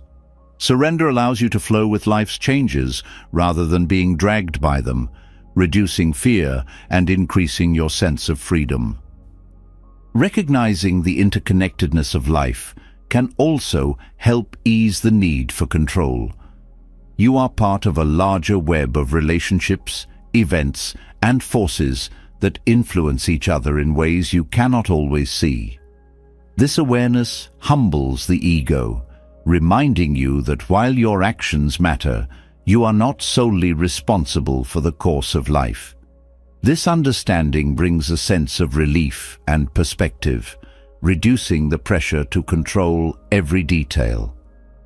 Learning to let go of control is a lifelong practice, one that deepens with time and experience. Each time you release the need to dictate outcomes, you build trust in yourself and in life. Over time, this trust becomes a source of inner strength, allowing you to face uncertainty with calm and confidence. Letting go doesn't mean losing. It means gaining freedom from the burden of unnecessary fear. As we explore the balance between effort and surrender, we pave the way for a deeper understanding of how to enjoy life fully without clinging to outcomes. This next step brings us closer to a life of peace and fulfillment. Letting go of control reveals a powerful truth. Life is not meant to be gripped tightly, but held lightly with open hands. When you release the need to dictate outcomes, you open yourself to a deeper experience of life. One that is richer and freer because it's unburdened by fear and clinging. Yet, this release introduces a paradox. How do you fully enjoy life without becoming attached to its fleeting moments?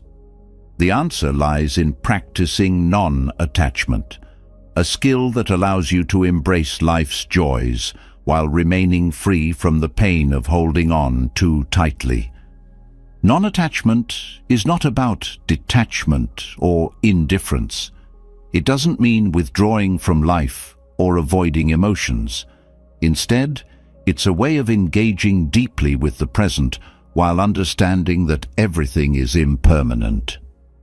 When you enjoy something, a relationship, a success, or even a simple moment of peace, non-attachment allows you to savor it without fearing its end. This freedom transforms the way you experience life, replacing anxiety with gratitude and clinging with openness. Clinging arises from the belief that you need something or someone to feel complete. It convinces you that if you could just hold on to a specific outcome or preserve a fleeting moment, you would be happy. But this grasping creates tension, as life's nature is to change. Non-attachment invites you to shift this mindset, reminding you that joy doesn't come from possession, but from presence. When you stop trying to own or control an experience, you make space to appreciate it fully.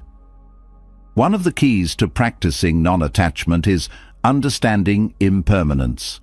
Every moment, no matter how beautiful or challenging, is temporary. This truth can feel unsettling at first, but it also holds the key to liberation. When you accept impermanence, you stop resisting the natural flow of life. Instead of clinging to what is or yearning for what was, you learn to meet each moment as it comes, knowing that its value lies in its uniqueness. Non-attachment also encourages you to let go of expectations. Expectations create a rigid framework for how life should unfold. setting you up for disappointment when reality doesn't align. By releasing these expectations, you allow life to surprise you. This openness doesn't mean abandoning your goals or desires. It means approaching them with flexibility and curiosity.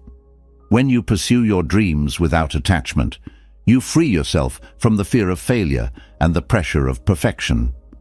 Relationships are one of the most profound areas where non-attachment can transform your experience.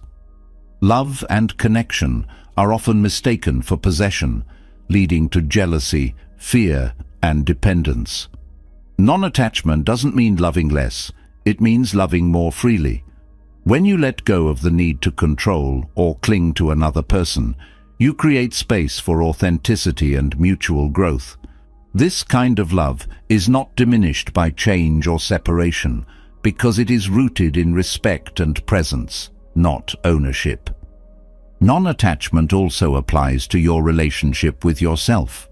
Many people cling to fixed identities or labels, believing they define who they are. This attachment can become a prison, limiting your ability to grow and adapt. Non-attachment invites you to see yourself as fluid and evolving, capable of change and renewal.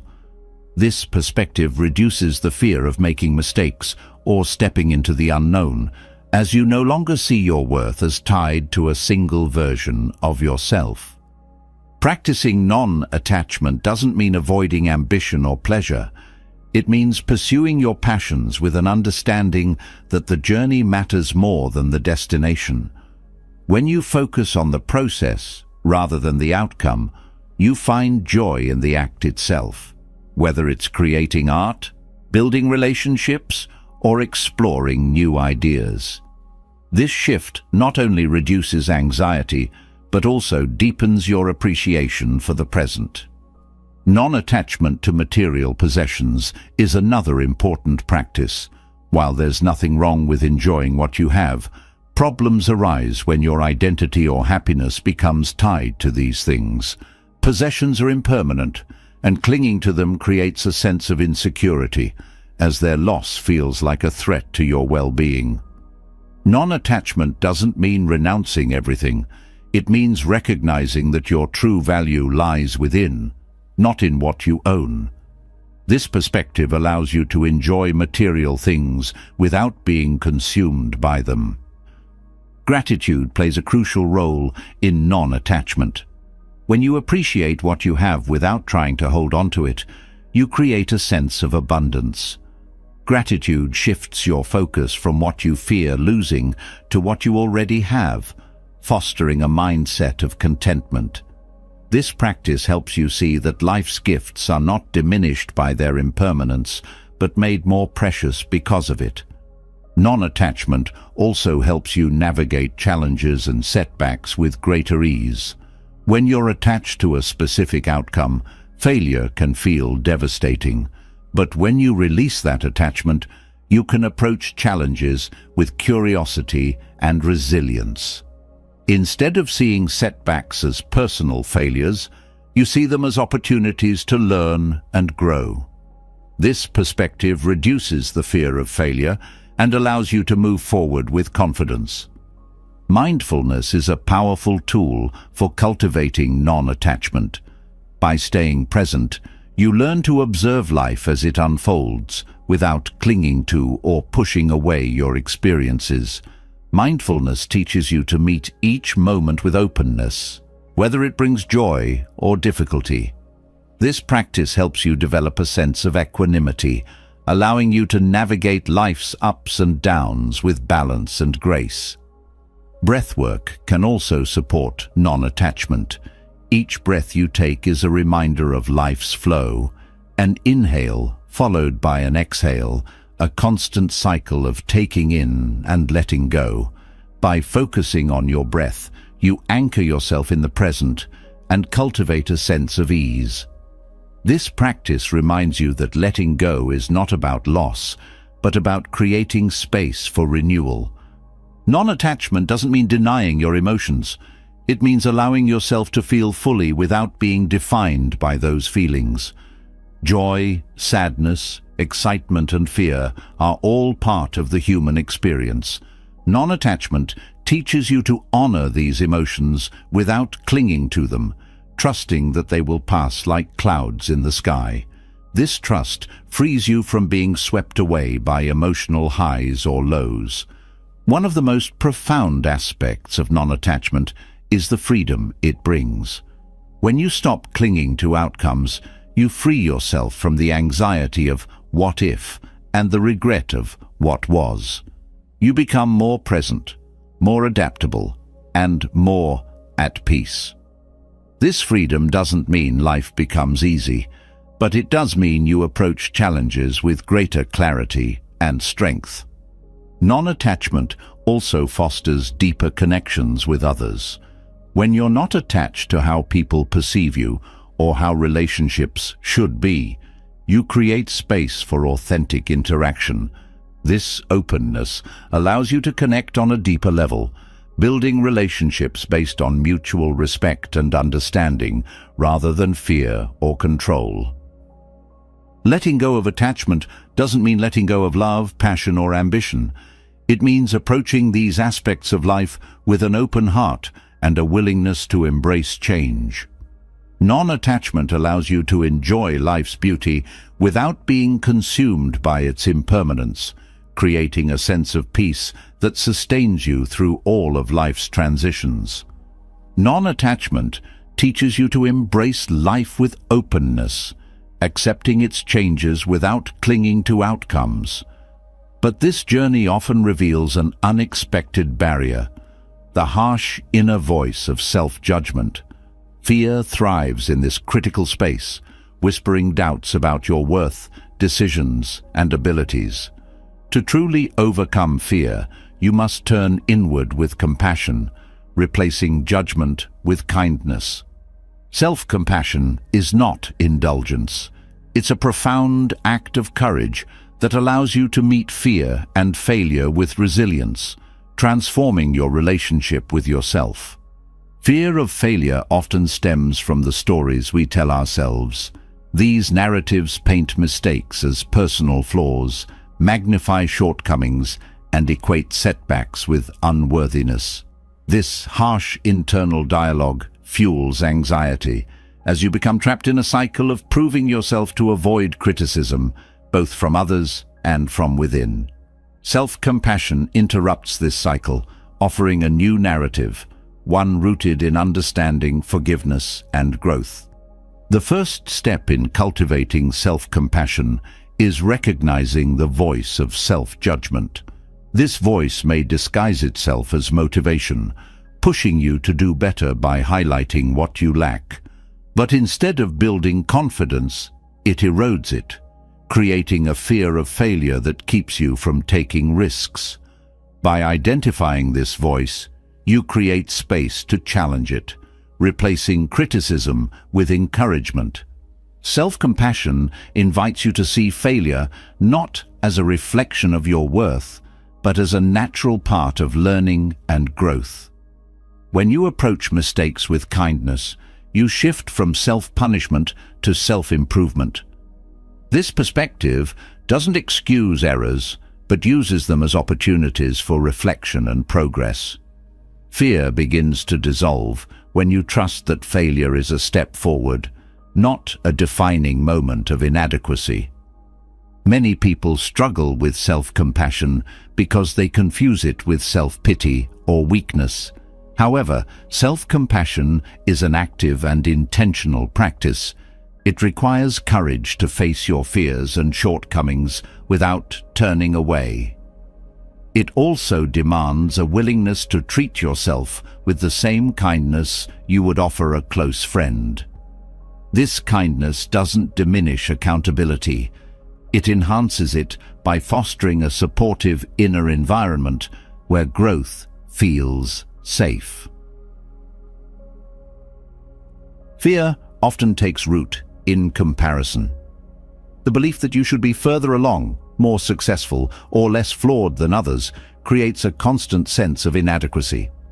Self-compassion shifts your focus from comparison to connection, reminding you that struggle is a universal human experience. This shared understanding reduces the isolation that fear thrives on, replacing it with a sense of belonging and solidarity. One of the most profound aspects of self-compassion is its ability to soothe the physical effects of fear. When anxiety arises, the body reacts with tension, a racing heart, and shallow breathing. Self-compassion helps you recognize these sensations as natural responses rather than signs of failure. By responding to your body with care, through deep breaths, gentle words, or a calming presence, you teach yourself to feel safe, even in moments of fear. Mindfulness is an essential component of self-compassion. By staying present with your thoughts and emotions, you can observe fear without becoming consumed by it. Mindfulness teaches you to approach your inner experience with curiosity rather than judgment, creating a sense of space where self-compassion can thrive. This practice helps you break the habit of spiraling into self-criticism when fear arises. Another powerful tool is self-kindness in action. This can take many forms: allowing yourself to rest when you're tired, setting boundaries to protect your well-being, or celebrating small victories instead of focusing on perceived shortcomings. Each act of kindness reinforces the message that you are worthy of care and respect, reducing fear's hold over your choices and perceptions. Gratitude can also deepen self-compassion. By focusing on what you appreciate about yourself, your strengths, efforts, and resilience, you counteract the negativity bias that fuels fear and self-judgment. Gratitude helps you see yourself through a more balanced lens, acknowledging both your challenges and your triumphs. Self-compassion also involves letting go of perfectionism, the belief that you must always succeed, never make mistakes, or meet impossibly high standards creates a constant state of fear. Self-compassion allows you to embrace your imperfections as part of your humanity. This acceptance doesn't mean settling for less, but striving with the understanding that your worth is not tied to your achievements. Forgiveness is another vital aspect of self-compassion. Many fears are rooted in past experiences, failures, regrets, or moments when you felt you fell short. Holding on to these memories with judgment keeps fear alive, as it becomes tied to a fear of repeating the past. Forgiveness frees you from this cycle, allowing you to learn from your experiences without being defined by them. Boundaries are an often overlooked aspect of self-compassion. Fear of disappointing others or being judged can lead to overcommitment and burnout. Setting boundaries is an act of self-respect that communicates your needs and limits. This practice reduces fear by creating a sense of safety and balance, allowing you to prioritize your well-being without guilt. Developing self-compassion is a journey, not a destination. It requires practice and patience, especially if you're accustomed to self-criticism. Start small, with moments of kindness or gratitude, and build from there. Over time, these practices become habits, creating a foundation of self-compassion that supports you in facing fear with strength and grace. Self-compassion also transforms how you approach relationships. When you treat yourself with kindness, you model that same kindness in your interactions with others. This creates deeper connections, as fear of judgment or rejection lessens. You become more authentic, willing to show vulnerability because you trust in your own worth, regardless of how others respond. Letting go of fear through self-compassion doesn't mean you'll never feel fear again. It means that when fear arises, you'll have the tools to face it without judgment or avoidance. Self-compassion creates a sense of inner stability, a foundation of care and respect that supports you no matter what challenges you face. As you deepen your relationship with yourself, fear begins to lose its power. You learn that your worth is not determined by external validation or flawless performance. Instead, it comes from within, from the simple but profound truth that you are enough, just as you are. With this understanding, you can approach life's uncertainties with courage, resilience, and peace. Self-compassion lays the foundation for inner stability, helping you face fear with kindness rather than judgment. Yet, fear often manifests in the body before the mind fully recognizes it. Your chest tightens, your breathing quickens, and tension builds. These physical sensations intensify fear, creating a loop where the mind and body feed each other's anxiety. The breath, however, holds a profound power to disrupt this cycle. In Buddhist practice, the breath is more than a physiological function. It's a bridge between the body and mind, a tool that can dissolve fear by grounding you in the present. The breath is always with you, steady and reliable, yet it's easy to overlook its significance. When fear strikes, breathing becomes shallow and rapid, a signal that your body is entering a state of heightened alert. This response, while natural, can escalate anxiety if left unchecked. Mindful breathing, on the other hand, offers a way to calm the body and bring clarity to the mind. By consciously slowing your breath, you interrupt fear's momentum, creating space for awareness and ease. Breathing connects you to the present moment. Fear often pulls you into the future, spinning scenarios of what might happen, or drags you into the past, replaying moments of pain. The breath, however, is only ever here and now. When you focus on it, you anchor yourself in the reality of the present, which is often far less threatening than the fears conjured by the mind. This grounding effect helps you see fear for what it is, a temporary reaction, not an enduring truth. The rhythm of the breath also mirrors the rhythm of life. Inhale, exhale, take in, let go. When fear grips you, the breath reminds you that nothing is permanent, not even anxiety. Each exhale becomes an act of release, a way to let go of tension and the stories that fear creates. This process doesn't erase challenges, but equips you to face them with a sense of calm and presence. Breathwork also affects the nervous system, shifting it from a state of stress to one of relaxation. Fear activates the sympathetic nervous system, triggering the fight-or-flight response.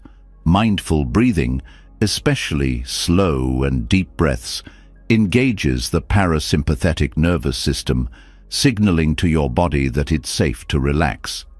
This physiological shift reduces the intensity of fear, making it easier to approach challenges with clarity.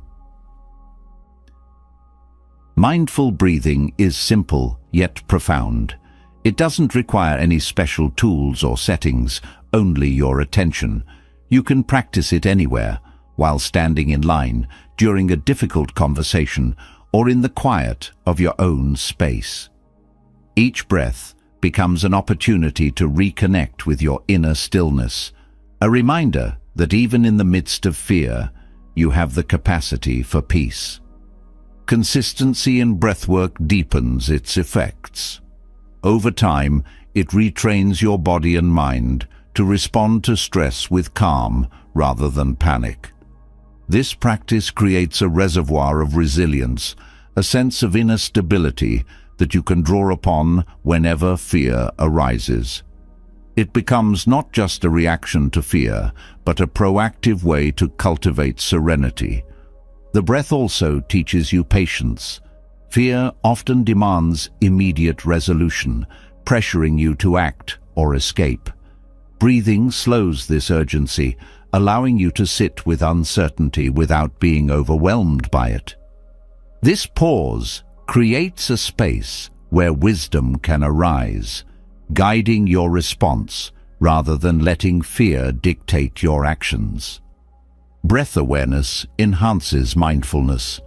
By focusing on the subtleties of your breath, the coolness of the inhale, the warmth of the exhale, the rise and fall of your chest, you sharpen your ability to stay present. This mindfulness extends beyond the practice itself, helping you approach life's challenges with greater attention and intentionality. Fear loses its grip when you meet it with awareness rather than reactivity. Breathwork also fosters a sense of gratitude. Each breath is a gift, a sign of life's continuity. By acknowledging this, you shift your focus from what frightens you to what sustains you. Gratitude, even for something as simple as breathing, counters fear's tendency to focus on lack or danger, creating a more balanced perspective. In moments of fear, the breath acts as an anchor. When your thoughts spiral or your body tenses, returning to the breath grounds you in something steady and familiar. This anchor doesn't eliminate fear, but prevents it from carrying you away. Over time, this practice builds trust in your ability to navigate difficult emotions without being consumed by them. The breath also connects you to your body. Fear often pulls you into your mind, detaching you from the physical sensations that accompany it. By focusing on your breath, you reintegrate body and mind, creating a sense of wholeness. This connection reduces the fragmentation that fear can create, fostering a sense of unity and balance. Breathing with intention also enhances self-compassion. Each breath becomes a gesture of care, a way of nurturing yourself in the face of fear. This kindness softens the edges of anxiety, reminding you that you are deserving of peace, even in challenging moments. Incorporating breathwork into your daily routine amplifies its benefits, whether it's through formal meditation or brief moments of awareness throughout the day. Regular practice strengthens your ability to remain calm under pressure. This consistency transforms mindful breathing from a reactive tool to a foundational habit, one that supports you in all aspects of life. Breathwork also invites you to explore the spaciousness within yourself. Fear often feels all-consuming, but the breath reminds you that there is more to you than your anxiety.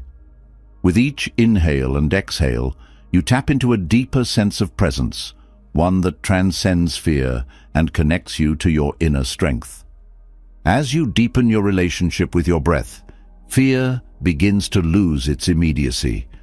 It becomes less of a threat and more of a signal, a call to return to the present, to reconnect with yourself, and to approach life with openness and courage. This practice doesn't eliminate challenges, but equips you to meet them with clarity, resilience, and peace. Through the breath, you discover a profound truth. You are not your fear. Fear is a passing experience, but the breath is a constant companion, always guiding you back to stillness. With this foundation, you can approach the storms of life with a calm heart, knowing that you have the tools to weather them. The breath serves as a gateway to calm, anchoring you in the present and reminding you of your inner strength. Yet, life's storms often require more than a moment of stillness. They demand the cultivation of equanimity, a deep and lasting stability that allows you to face challenges without being consumed by fear or despair. Equanimity is not about suppressing emotions or ignoring difficulties. It's about maintaining balance, no matter how turbulent the circumstances, and responding to life's uncertainties with clarity and courage. Equanimity begins with perspective. Fear often narrows your vision, making challenges appear larger and more overwhelming than they truly are. By cultivating a broader perspective, You can see difficulties as part of a larger picture rather than insurmountable obstacles. This shift reduces their emotional weight, allowing you to approach them with calm and reason. Perspective doesn't dismiss challenges. It helps you place them within the context of your resilience and resources. Acceptance is a cornerstone of equanimity. Resistance to life's challenges often intensifies fear and stress, as you expend energy fighting against what cannot be changed. Acceptance doesn't mean passivity or giving up. It means acknowledging reality as it is, without unnecessary judgment or resistance. When you accept what is beyond your control, you free yourself to focus on what you can influence, cultivating a sense of calm and agency. Equanimity also involves cultivating emotional balance. Fear often triggers reactive emotions like anger, frustration, or despair, which can cloud judgment and exacerbate challenges. Emotional balance doesn't mean suppressing these feelings. It means recognizing and managing them with mindfulness. By observing your emotions without judgment, you create space to respond thoughtfully rather than reacting impulsively.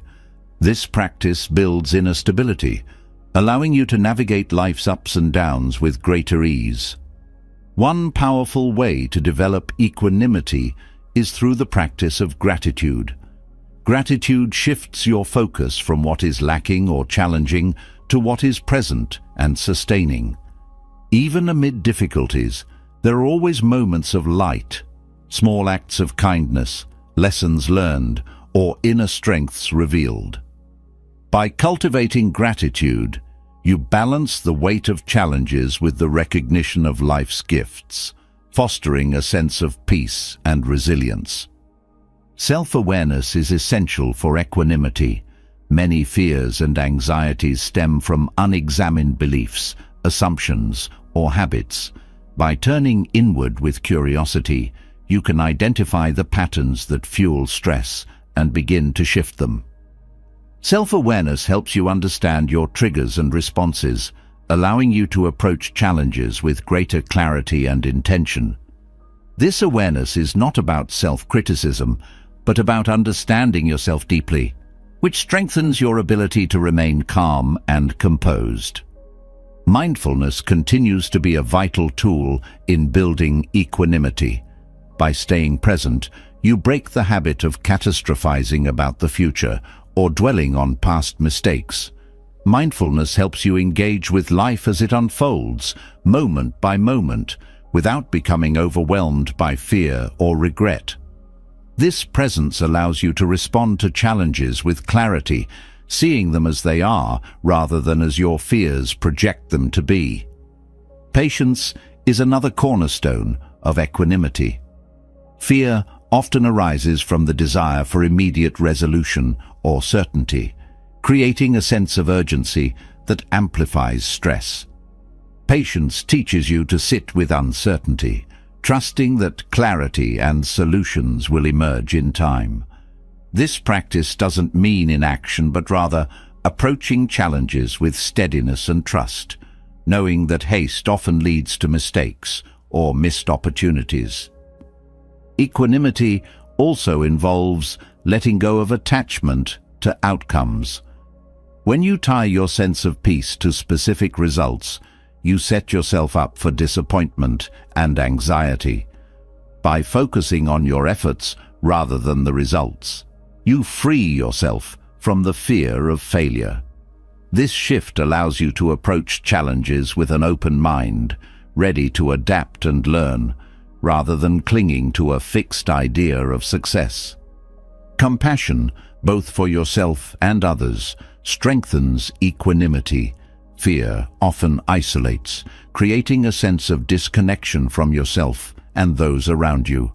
Compassion bridges this gap, reminding you that struggle is a shared human experience. When you approach challenges with compassion, you reduce self-judgment and build a sense of solidarity, fostering resilience and balance. Equanimity doesn't mean being unaffected by life's challenges. It means being deeply rooted, so that while life's storms may sway you, they do not uproot you. This rootedness comes from cultivating inner strengths like resilience, adaptability, and trust. These qualities act as anchors, keeping you steady even when circumstances are uncertain or difficult. Equanimity also grows through the practice of detachment. Detachment is not indifference. It's the ability to engage with life's challenges without being consumed by them. When you practice detachment, you maintain a sense of inner stability, recognizing that your worth and well-being are not defined by external circumstances. This perspective allows you to approach challenges with a sense of curiosity and openness, rather than fear or resistance. Building equanimity requires consistent practice. Small, intentional steps, like pausing before reacting, taking a mindful breath, or reflecting on gratitude, create a foundation of stability over time. Each act of balance reinforces your ability to remain calm and centered, even in the face of difficulty.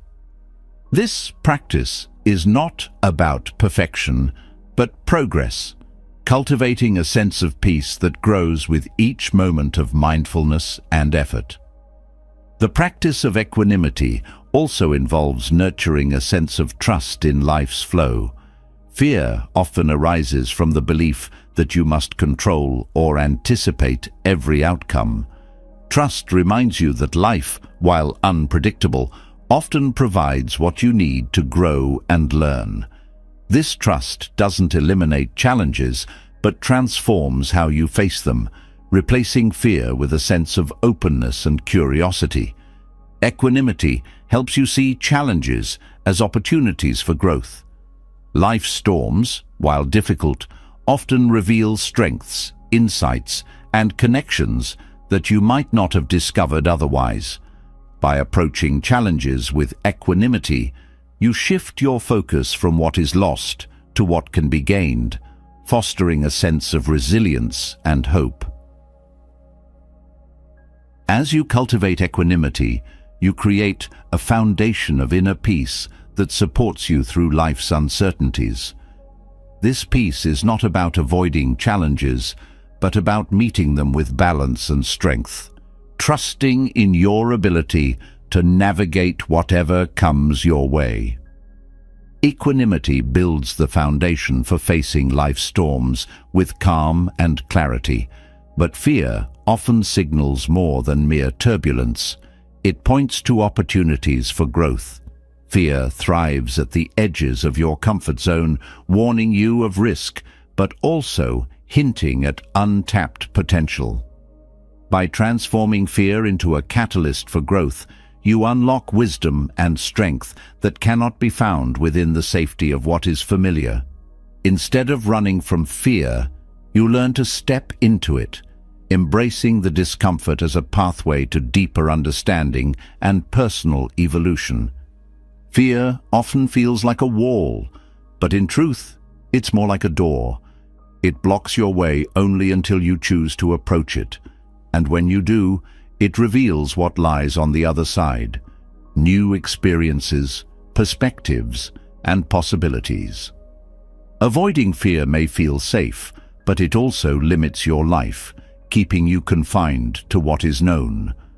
Growth requires stepping through the door, even when uncertainty looms on the other side. The discomfort of fear arises because growth demands change, and change often disrupts the status quo. Your mind, wired for survival, prefers the familiar, associating it with safety. Yet the very act of staying within your comfort zone creates stagnation. Fear, then, becomes a signal that you are at the edge of transformation, inviting you to expand beyond what you thought possible. Stepping into fear doesn't mean leaping recklessly into the unknown. It means approaching challenges with intention and courage, recognizing that fear is a companion on the path to growth, not an obstacle to be avoided. This shift in mindset transforms fear from a barrier into a teacher, showing you where you have room to evolve. When you confront fear, you dismantle its power over you. Fear often thrives on avoidance, growing larger and more intimidating the longer it is ignored. By facing it directly, you shrink its influence, proving to yourself that you're capable of handling uncertainty and discomfort. Each step you take outside your comfort zone reinforces your resilience, building confidence that you can face whatever comes. Growth through fear often involves vulnerability. Trying something new, pursuing a goal, or stepping into unfamiliar territory exposes you to the possibility of failure, rejection, or discomfort. Vulnerability, however, is not weakness. It is the birthplace of courage and connection. By embracing your vulnerability, you open yourself to experiences that deepen your understanding of yourself and the world around you. Fear is often tied to the fear of failure, but failure itself is not the enemy. Failure is a natural part of growth, a step along the path rather than a dead end. Each time you fail, you learn something valuable about your strengths, limitations, and opportunities for improvement. This perspective shifts failure from something to be feared to something to be embraced, knowing it is an essential ingredient in the process of becoming. Stepping outside your comfort zone also strengthens your adaptability. Life is inherently unpredictable, and clinging to the familiar can leave you unprepared for change. By challenging yourself to face fear and navigate uncertainty, you develop the flexibility and resourcefulness needed to thrive in a dynamic world. This adaptability becomes a source of strength, allowing you to approach life's challenges with creativity and confidence. Transforming fear into growth requires self-awareness. Fear often masks itself as logic or caution, convincing you to stay where you are. By examining your fears with curiosity, you can discern which ones are based on real threats and which are simply the mind's attempt to maintain the status quo. This self-awareness empowers you to make conscious choices rather than being driven by unconscious fears. Mindfulness plays a crucial role in this process. Fear often pulls your attention into the future, creating scenarios of what might go wrong. Mindfulness grounds you in the present, helping you approach challenges with clarity rather than being overwhelmed by hypothetical outcomes. By staying present, you can respond to fear with intention, seeing it as a signal to explore rather than retreat. Support from others can also help you transform fear into growth. Fear often isolates, making you feel as though you must face challenges alone. Sharing your fears with trusted friends, mentors, or communities provides encouragement and perspective, reminding you that growth is a shared human experience. This connection reduces the weight of fear, making it easier to take the next step. Gratitude can also shift your relationship with fear. Instead of focusing on what you might lose, gratitude reminds you of what you have gained through previous challenges. Each time you faced fear and grew stronger, you added to your reservoir of courage and resilience. Gratitude for these experiences builds trust in your ability to navigate future uncertainties. Breathwork remains a valuable tool for managing fear as you step outside your comfort zone. The physical sensations of fear, racing heart, shallow breath, tension, can be overwhelming, but the breath offers a way to calm these reactions. By breathing deeply and intentionally, you signal to your body that it is safe, creating a sense of stability that supports you in moving forward. Stepping into fear also deepens your sense of purpose.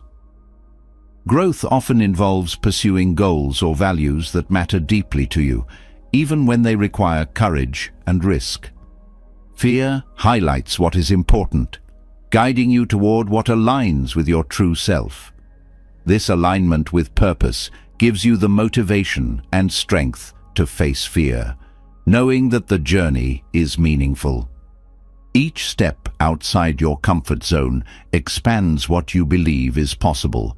What once felt intimidating becomes familiar, creating a new baseline of confidence. This expansion is not about conquering fear, but about integrating it into your journey, recognizing it as a natural part of growth rather than a sign of weakness. The wisdom behind stepping outside your comfort zone lies in the realization that fear is not the end of the story. It is the beginning. Each time you face fear and choose growth, you rewrite the narrative of your life, creating a story of resilience, courage, and transformation. This story is not free from challenges, but it is rich with meaning and possibility. Stepping outside your comfort zone reveals how growth often requires trust in the flow of life.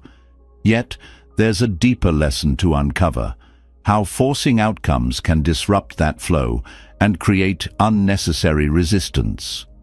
The essence of life is fluidity, a natural rhythm that moves us forward when we align with it rather than push against it. Forcing something, whether it's a decision, a relationship, or a path, disrupts this harmony and often leads to frustration, stress, and misaligned outcomes. The wisdom of not forcing anything reveals a profound truth. What is meant for you comes naturally when you let go and trust the process. The need to force often arises from impatience or fear. When life doesn't move at the pace you desire or deliver the outcomes you expect, there's a tendency to push harder, to control the situation through willpower or determination.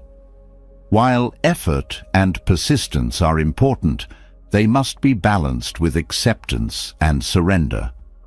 Forcing something that isn't ready to unfold creates tension, like trying to open a flower bud before it blooms.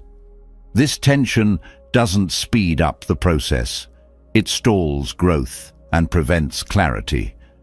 Letting go of the need to force begins with trusting the timing of life.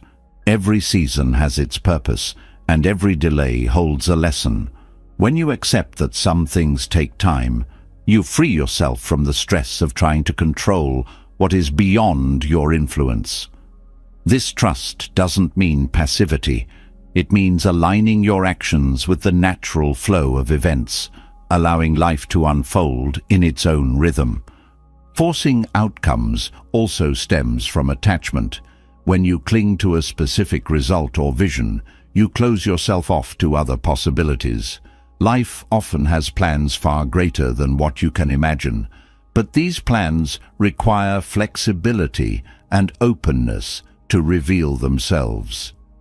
By releasing attachment, you make space for the unexpected, allowing opportunities to arise naturally rather than trying to force them into existence. One of the greatest lessons in not forcing anything is found in relationships. Trying to change others, control their actions, or mold them into your expectations often leads to frustration and conflict. True connection thrives in authenticity and mutual respect, not in force or manipulation. When you allow people to be who they are, you create space for genuine relationships to flourish. This approach doesn't mean tolerating harmful behavior, but embracing the wisdom that love and trust cannot be forced. They must be freely given. In decision-making, forcing can create pressure and lead to choices misaligned with your values or goals. When you rush to make something happen out of fear or impatience, you often overlook important details or fail to listen to your intuition. Taking a step back, pausing, and allowing clarity to emerge ensures that your actions are guided by wisdom rather than urgency. This process honors the importance of timing and allows decisions to align with your deeper purpose. The act of forcing often creates resistance. When you push too hard, whether on yourself or others, you meet equal and opposite force pushing back. This resistance drains energy and creates friction, making progress more difficult. By letting go and moving with the flow, you reduce this resistance, allowing progress to happen more effortlessly. It's like swimming with the current rather than against it. The journey becomes smoother and more fulfilling. Mindfulness is a powerful practice for recognizing when you are forcing something. By staying present, you can observe the subtle signs of tension, frustration, or resistance that indicate misalignment. Mindfulness helps you pause and reassess, allowing you to adjust your approach and move with greater ease. This awareness cultivates patience and trust, guiding you toward actions that resonate with the moment. Non-attachment is another key principle in not forcing anything. By letting go of the need to control outcomes, you free yourself from the anxiety of whether things will turn out as planned. This freedom allows you to engage fully with the process, finding joy and meaning in the journey rather than fixating on the destination. Non-attachment doesn't mean giving up on your goals. It means pursuing them with an open heart and a willingness to adapt. Gratitude shifts your perspective from what isn't happening to what is already unfolding. When you focus on what you have rather than what you think you need, you reduce the urge to force situations. Gratitude fosters contentment and trust, reminding you that life's gifts come in their own time and form. This practice helps you approach life with a sense of abundance rather than lack. Breathwork can also guide you when the urge to force arises. The breath is a constant reminder of the balance between effort and surrender. Each inhale is an act of taking in, and each exhale is an act of letting go. When you feel the tension of forcing, returning to your breath can help you reset and find the natural rhythm of the moment. This practice grounds you in the present, reducing the need to push against life's flow. The wisdom of not forcing anything also applies to self-growth. The desire to change quickly or achieve immediate results often leads to burnout or frustration. Growth is a gradual process, requiring patience and self-compassion. Forcing yourself to move faster than your natural pace ignores the importance of reflection and integration.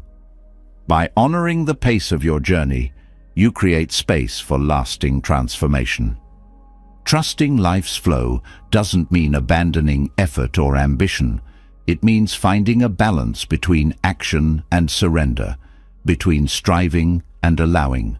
This balance reduces stress and opens the door to greater creativity, as you are no longer confined by rigid expectations. When you work with life rather than against it, you find that progress comes more naturally and with less struggle. Letting go of force doesn't mean letting go of responsibility. It means approaching your efforts with wisdom and flexibility, knowing that some things are within your control while others are not. This perspective allows you to focus on what matters most, releasing the unnecessary burdens of trying to control everything. When you stop forcing, you also deepen your connection with others. Relationships built on force or manipulation lack authenticity and trust. By allowing others the freedom to be themselves, you create space for mutual growth and understanding. This approach fosters stronger and more meaningful connections, as it is rooted in respect rather than control. The beauty of not forcing anything is that it aligns you with the natural flow of life. Instead of struggling against the current, you learn to move with it, trusting that you will arrive where you are meant to be. This trust brings peace and clarity, allowing you to navigate life's uncertainties with grace and confidence. Letting go of force opens the door to deeper wisdom, showing that life flows best when we align with its natural rhythm. Yet even as we release control, the mind often resists. It clings to its chatter, spinning stories of doubt, worry, and distraction. This noise creates inner conflict, making it difficult to find clarity or peace. To move forward, one must embrace the art of silencing the mind, not by suppressing its activity, but by understanding its nature and allowing it to settle on its own. Here, the timeless wisdom of Zen offers powerful lessons through stories that reveal how emptiness of mind is not a void, but a space for true understanding. In Zen, the mind is often compared to a teacup. If the cup is already full, nothing more can be poured into it. The overflow represents how our mental clutter prevents us from absorbing new wisdom or seeing life clearly. To silence the mind is to empty the cup, creating space for insight and peace. This process isn't about forcing thoughts to stop, but about observing them without attachment, allowing them to fade naturally. Silence is not the absence of thought, it is the presence of awareness. The first story centers on a teacher who welcomed a learned scholar seeking enlightenment. The scholar began speaking endlessly of his knowledge, leaving no room for dialogue. The teacher served tea, pouring until the cup overflowed. Startled, the scholar exclaimed, "Stop! The cup is full!" The teacher smiled, replying, "Like this cup, your mind is full. How can I teach you unless you first empty it?" The lesson is clear. The mind must let go of its rigid certainties to make room for growth. Silence creates that space, allowing us to release the need to know everything and embrace the wisdom of not knowing. Another Zen story speaks of a farmer whose horse ran away. Neighbors sympathized, saying, "What bad luck?" The farmer calmly replied, "Maybe." Later, the horse returned with a group of wild horses. "What good fortune," they said. Again he replied, "Maybe." When his son broke his leg taming a horse, they exclaimed, "How terrible!" He answered, "Maybe." Shortly after, soldiers came to recruit for war, but left his son due to the injury. The story reveals how the mind's constant labeling of events as good or bad fuels unnecessary tension. Silence teaches us to step back, withholding judgment and allowing life to unfold without rushing to conclusions. The third story involves a monk meditating by a river. A scorpion fell into the water, struggling. The monk reached to save it and was stung. Another passerby asked why he would help when the scorpion's nature was to sting. The monk replied, "Because it is my nature to save." The lesson lies in stilling the mind's arguments, whether to act, whether the effort is worth it, and choosing actions aligned with your true self. Silence is not just the absence of noise. It is the clarity that allows you to act from a place of integrity. Emptying the mind does not mean becoming thoughtless. It means freeing yourself from being ruled by thought. The mind is a tool, not a master. When thoughts are left unchecked, they create unnecessary narratives and anxieties. But when you observe thoughts without engaging, they lose their grip. This practice creates a spacious silence where the mind rests instead of reacts. It is here that true understanding arises. Silencing the mind requires patience and practice. The mind resists stillness, clinging to its habitual patterns of overthinking. Mindfulness provides a pathway to calm this resistance. By focusing on the breath, sensations, or simple awareness of the present, you ground yourself in the now. This focus draws energy away from the mental noise, allowing silence to emerge naturally. The power of silence lies in its ability to reveal truth. When the mind is noisy, it distorts perception, coloring your view of yourself and the world with fears and biases. Silence strips away these distortions, offering clarity. In this space, you see challenges for what they are, not insurmountable obstacles, but opportunities for growth. Another vital aspect of silence is its ability to foster deep listening. When the mind quiets, you not only hear your inner voice more clearly, but also connect more authentically with others. Conversations shift from reactive exchanges to moments of genuine understanding. Silence creates room for empathy, dissolving barriers of misunderstanding. Letting go of judgment is a natural extension of silencing the mind. The mind's chatter often fuels judgment, categorizing experiences as good or bad, right or wrong. This labeling creates tension and limits your ability to fully engage with life. Silence allows you to experience without judgment, freeing you to embrace life's complexity with openness. Silencing the mind also enhances creativity. The mental chatter that often distracts you from the present can block the flow of ideas and inspiration. When the mind quiets, creativity flows freely, unburdened by doubt or overanalysis. This is why many creative breakthroughs occur during moments of stillness or after periods of reflection. One of the greatest challenges in silencing the mind is the fear of emptiness. The mind often equates silence with void, assuming that without its constant activity, there is nothing. But silence is not emptiness. It is fullness without noise. It is a state where everything essential remains and everything unnecessary falls away.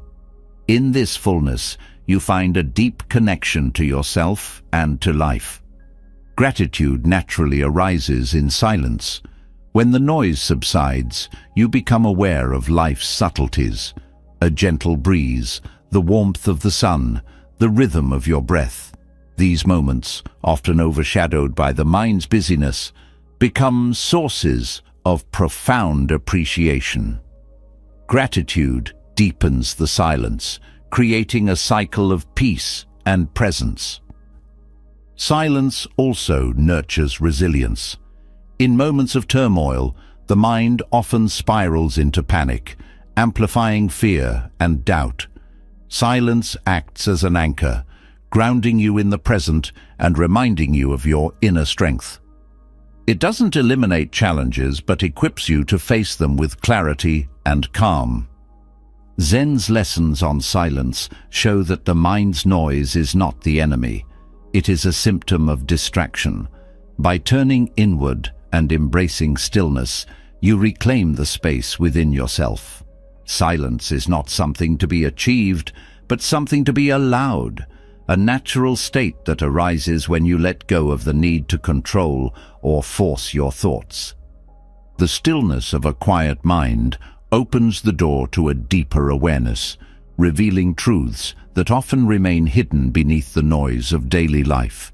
Silence doesn't just calm, it transforms, offering clarity and insight that can change the way you approach the world. This wisdom is at the heart of Zen, a path that doesn't impose rules, but instead invites you to see life differently. Zen's simplicity is its power, holding lessons that, when embraced, have the potential to reshape how you live, think, and respond to challenges. Zen wisdom often begins with the present moment.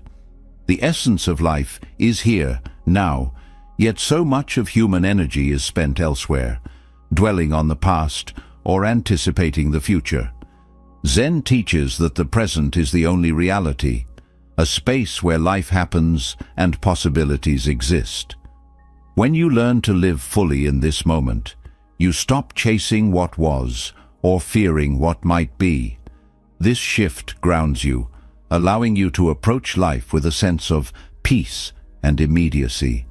The more you engage with the present, the less power fear and regret hold over you. Another profound teaching in Zen is the art of letting go.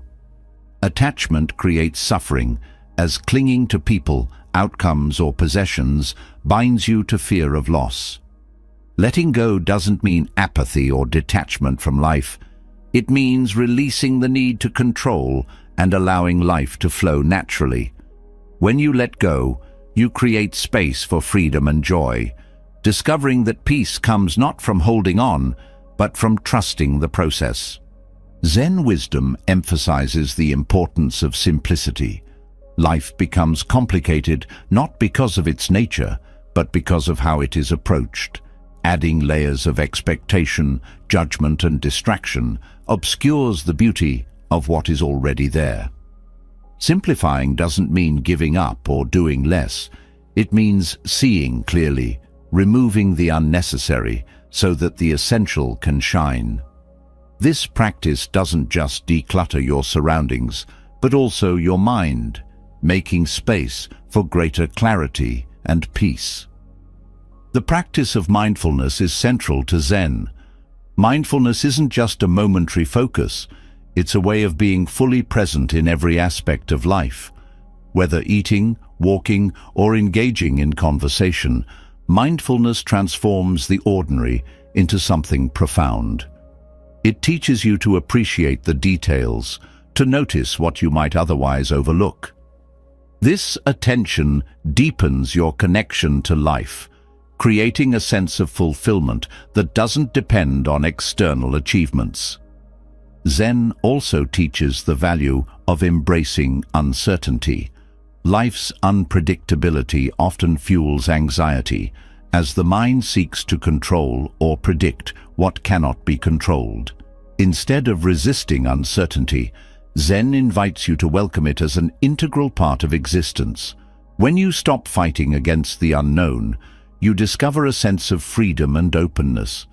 This acceptance doesn't mean passivity, but an active engagement with life as it unfolds, trusting in your ability to navigate whatever arises. Compassion is another cornerstone of Zen wisdom. Compassion begins with the self, offering kindness and understanding rather than judgment. This inner compassion extends outward, creating deeper connections with others. Zen teaches that compassion is not just a feeling, but a practice, a way of interacting with the world that fosters healing and harmony. By approaching life with compassion, you transform not only how you see others, but also how you see yourself. The idea of impermanence is a recurring theme in Zen. Nothing lasts forever: joy, sorrow, success, failure. This truth can feel unsettling but also liberating. When you embrace impermanence, you stop clinging to what is fleeting, allowing yourself to experience life fully without fear of its ending. This perspective encourages gratitude for the present and helps you approach challenges with resilience, knowing that they too will pass. Zen wisdom also highlights the importance of patience. In a world that prizes speed and instant results, patience offers a counterbalance, teaching you to trust the natural unfolding of events. Patience doesn't mean waiting passively. It means staying present and engaged without forcing outcomes. This practice cultivates a sense of calm and steadiness, allowing you to move through life with grace rather than urgency. Silence, simplicity, mindfulness, and compassion are not abstract concepts in Zen. They are practices woven into daily life. Each moment becomes an opportunity to live these teachings, to deepen your connection to yourself and the world. Zen wisdom doesn't offer quick fixes or guarantees. It offers a way of seeing and being that transforms how you experience life. These lessons are not about changing the world around you, but changing how you perceive and interact with it. Zen invites you to step into life fully, not by doing more, but by being more. more present, more open, more compassionate. Its wisdom doesn't impose but reveals, showing that the answers you seek are already within you, waiting to be uncovered. Zen's lessons offer clarity and calm, revealing the profound wisdom already within you. But even as this clarity emerges, the mind often carries residue, thoughts, patterns, and beliefs that cloud your ability to fully embrace the present. This mental clutter acts like toxins, weighing you down and obscuring your path. Detoxifying the mind becomes essential, a way to clear space for growth, understanding, and peace. Through Buddha's teachings, we find powerful practices to cleanse the mind, enabling you to release what no longer serves you and embrace a life of balance and freedom. The process begins with awareness. Much of the mind's clutter goes unnoticed because it operates in the background, shaping actions and emotions without your conscious input. Buddha emphasized the importance of mindfulness to bring this clutter into light. By paying attention to your thoughts, not judging or suppressing them, but simply observing, you begin to understand their nature. Awareness allows you to identify patterns that perpetuate negativity or fear, creating the first step toward release. A crucial element of mental detoxification is letting go of resentment. Holding on to anger or bitterness is like drinking poison and expecting someone else to suffer. Resentment traps you in a cycle of past grievances, stealing your peace and anchoring your mind in negativity. Forgiveness, as taught by Buddha, is not about excusing harmful actions, but about freeing yourself from their grip. When you forgive, you reclaim energy and space within your mind for peace and clarity. It's a practice of compassion for yourself as much as for others. The practice of right speech is another powerful way to detoxify the mind. Words carry energy, and speaking carelessly or negatively can fill your mind with the residue of harmful intentions. Buddha taught that mindful speech, words that are truthful, kind, and necessary, purifies both your inner and outer worlds. By aligning your speech with these principles, you reduce the mental burden of regret or guilt, fostering a sense of harmony and integrity within. Detoxifying the mind also involves reducing attachment. Attachment to outcomes, possessions, or identities creates a mental weight, as you constantly fear losing what you hold dear. Buddha's teachings on impermanence remind you that everything in life is fleeting, and clinging only deepens suffering.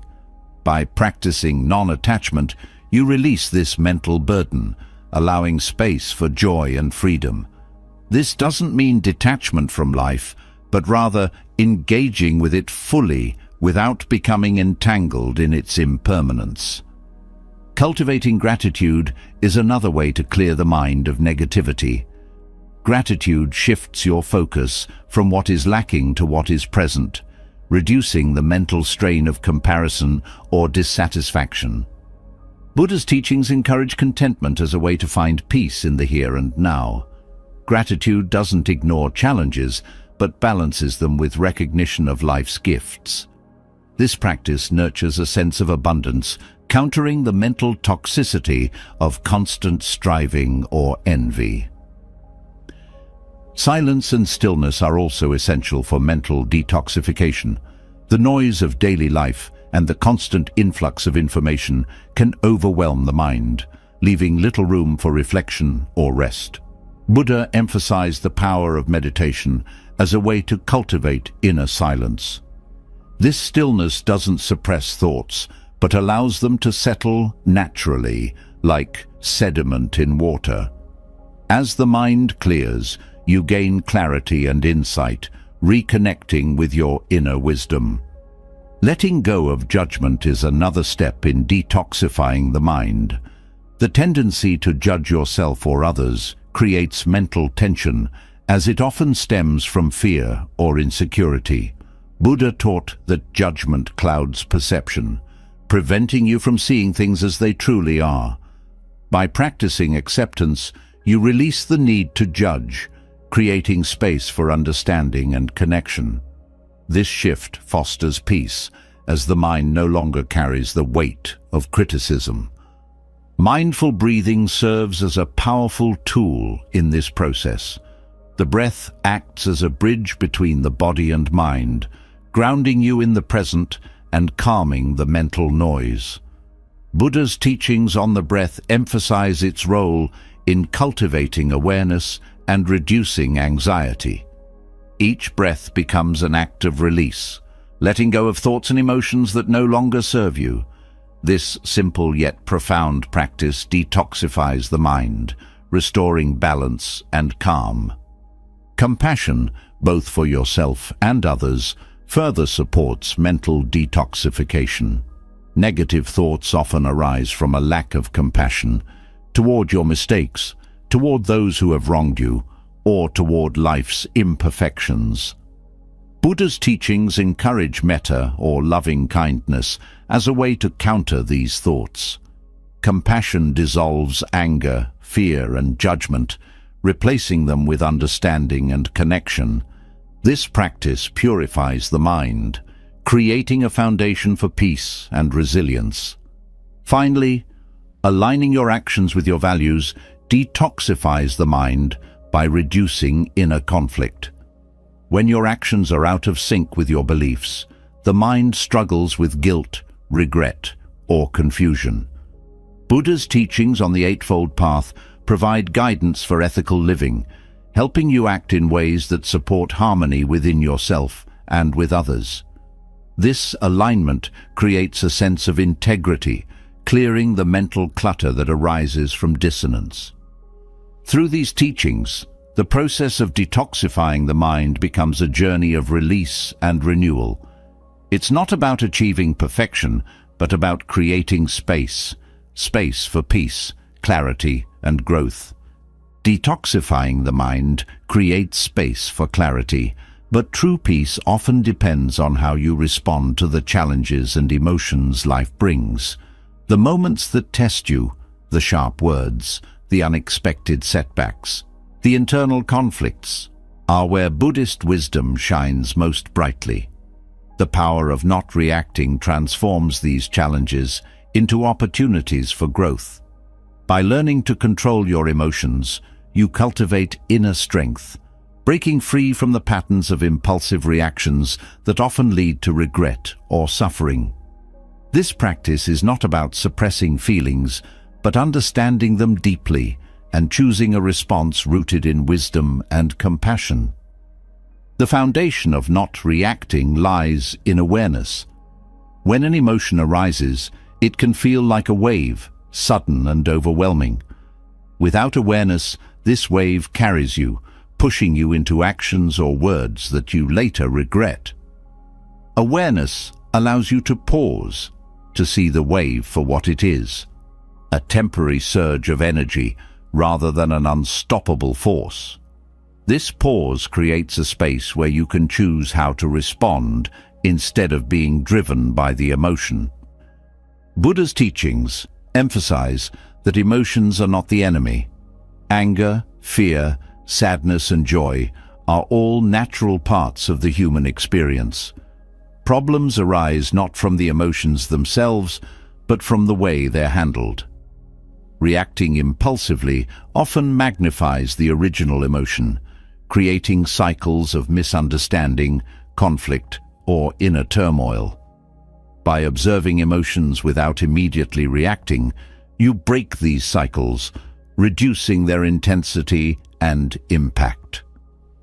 Breath awareness is a powerful tool in controlling reactions. The breath mirrors your emotional state, quickening when you're angry, tightening when you're afraid, softening when you're calm. By focusing on your breath, you anchor yourself in the present moment, reducing the hold of the emotion. This practice doesn't eliminate feelings, but gives you the steadiness to engage with them thoughtfully. Not reacting also involves understanding the impermanence of emotions. No matter how strong an emotion feels in the moment, it will pass, just like waves returning to the ocean. Reacting impulsively often gives emotions a permanence they don't naturally have, as your reactions create lasting consequences. By sitting with emotions rather than acting on them, you allow them to flow through you without leaving unnecessary damage in their wake. Compassion plays a key role in controlling reactions, especially when dealing with anger or frustration toward others. It's easy to react defensively when you feel wronged, but compassion helps you see beyond the surface. Often, people's actions come from their own pain or misunderstanding. Responding with compassion doesn't mean tolerating harmful behavior, but it shifts your perspective from retaliation to resolution. This approach fosters peace rather than escalating conflict. Patience is another cornerstone of emotional control. Reacting often stems from a desire to resolve discomfort immediately, to say or do something that feels satisfying in the moment. Patience teaches you to sit with discomfort, trusting that clarity will come in time. This practice doesn't mean suppressing emotions, but allowing them the space to evolve naturally, often revealing insights that impulsive reactions would obscure. Mindfulness transforms how you relate to emotions. Instead of being swept away by them, mindfulness helps you observe them with curiosity and detachment.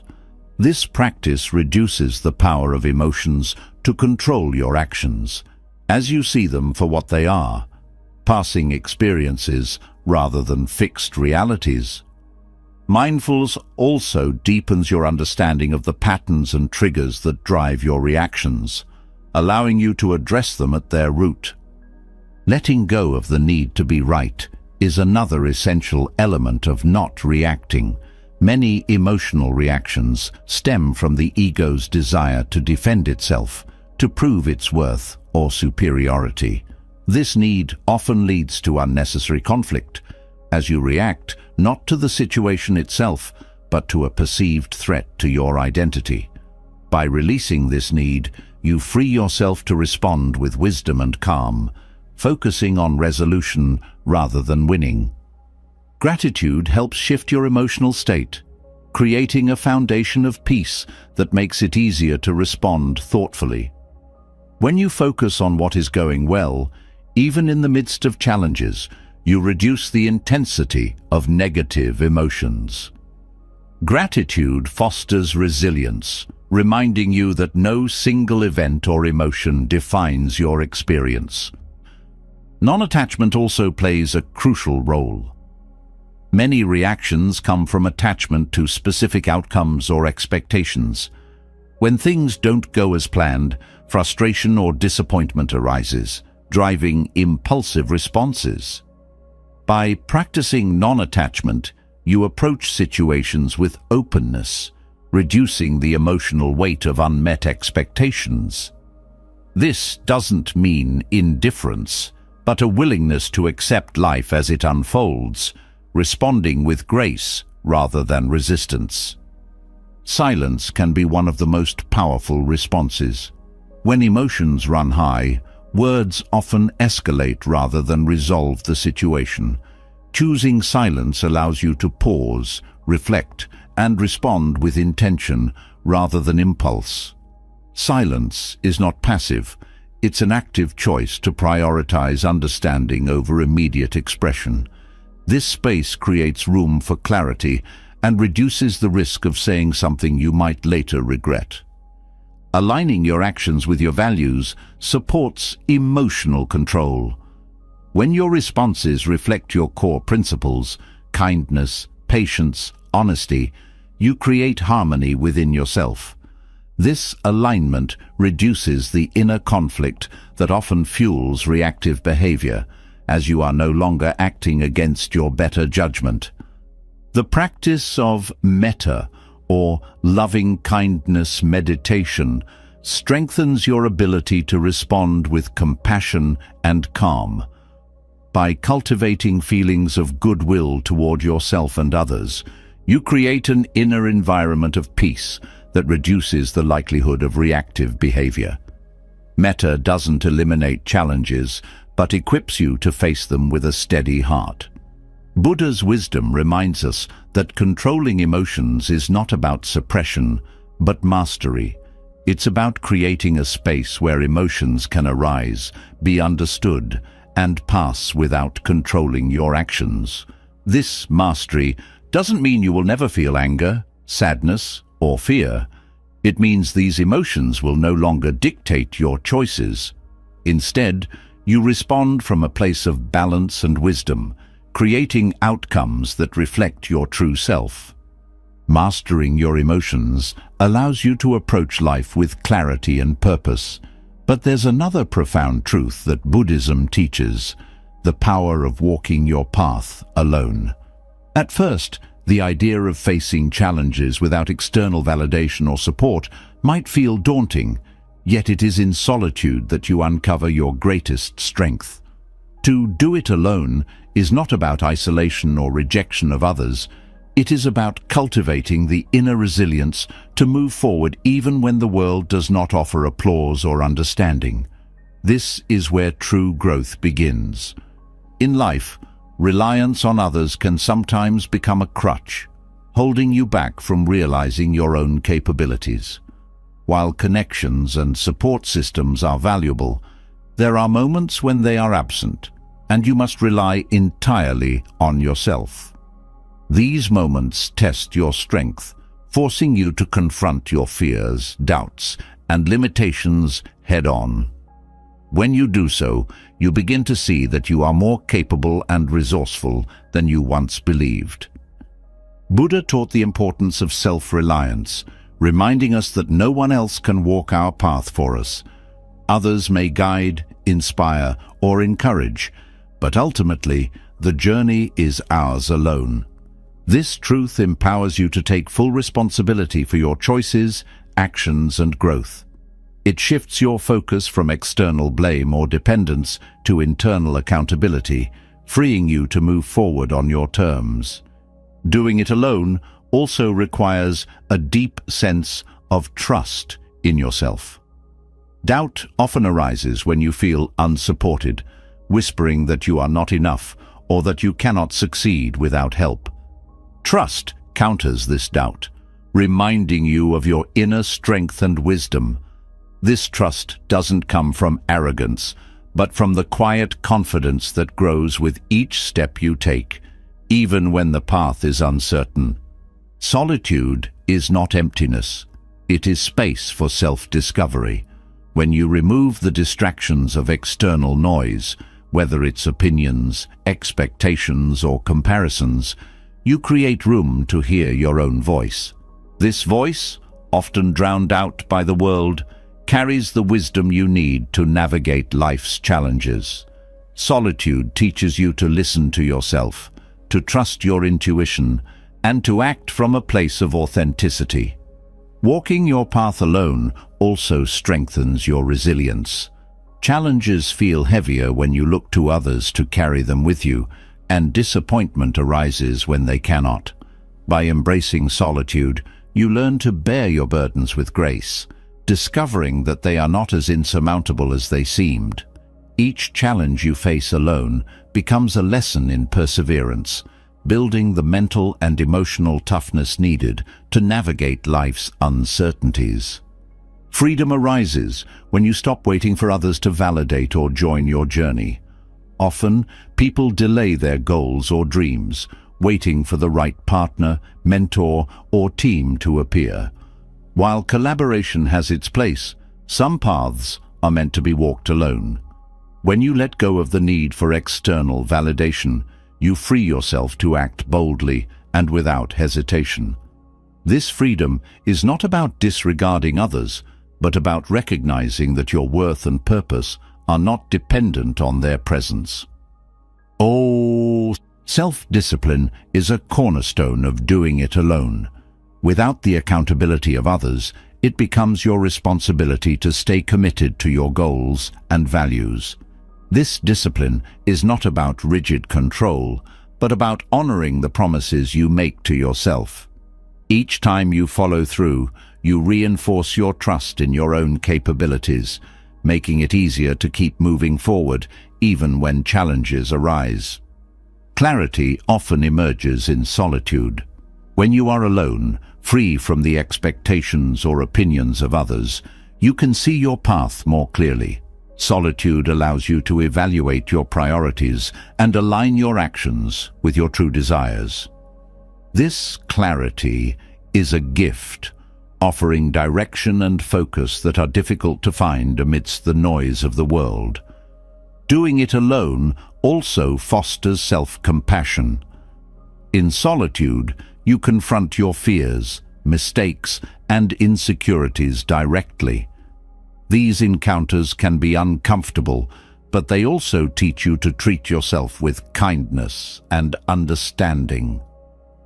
Self-compassion becomes a source of strength, helping you move forward without being weighed down by self-criticism or doubt. Independence does not mean isolation. Even as you walk your path alone, you remain connected to the world. Buddha taught that the journey inward often deepens your connection to others, as it helps you see them not through the lens of need, but through the lens of shared humanity. Doing it alone allows you to engage with others from a place of wholeness rather than dependency. Gratitude also plays a role in this journey. When you embrace solitude, you begin to appreciate the moments of connection and support that do arise, seeing them as gifts rather than necessities.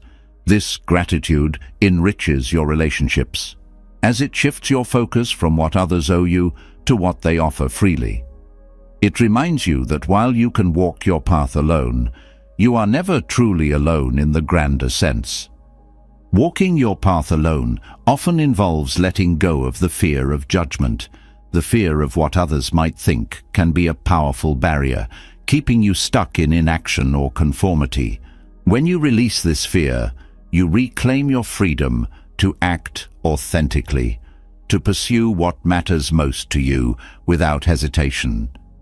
This courage transforms not only your actions, but also your sense of self-worth, as it is no longer tied to external approval. Patience is essential in this process. When you rely on yourself, progress can feel slower, as there are no shortcuts or external boosts. Patience teaches you to trust the journey, to recognize that each small step is a victory. This practice builds resilience as you learn to celebrate your progress without comparing it to others or seeking validation. Doing it alone fosters a profound sense of accomplishment. Each milestone you reach, each challenge you overcome, is a testament to your strength and determination. This sense of accomplishment is not about pride, but about self-respect. A quiet acknowledgement of your ability to persevere and grow. Walking your path alone teaches self-reliance, clarity, and the power of trusting your inner strength. Yet, even with this independence, the mind often struggles with the pull of the past and the tug of the future. Regret over what was and worry about what could be create an invisible weight that drags you from the freedom of the present. Living fully in the here and now offers the ultimate antidote to this mental tug-of-war, providing a profound sense of peace, clarity, and fulfillment that no amount of overthinking can deliver. The present moment is the only reality, yet it is often overlooked. The mind races, filling itself with memories that cannot be changed, or crafting scenarios of what may come, none of which exist except as thoughts. This mental activity drains energy and creates unnecessary anxiety, as your attention is split between two places you cannot control, the past and the future. By focusing on the present, you reclaim that energy, grounding yourself in what is real and within reach. Living in the present doesn't mean ignoring the lessons of the past or neglecting plans for the future. It means using the past as a source of wisdom and the future as a space for intention, while fully engaging with the now. The present moment is where action happens, where change occurs, and where life unfolds. The more you focus on it, the more you align with the flow of life, reducing the friction caused by dwelling elsewhere. Anxiety thrives on what-ifs, spinning endless possibilities that rarely come to pass. The present moment cuts through this noise, offering clarity and simplicity.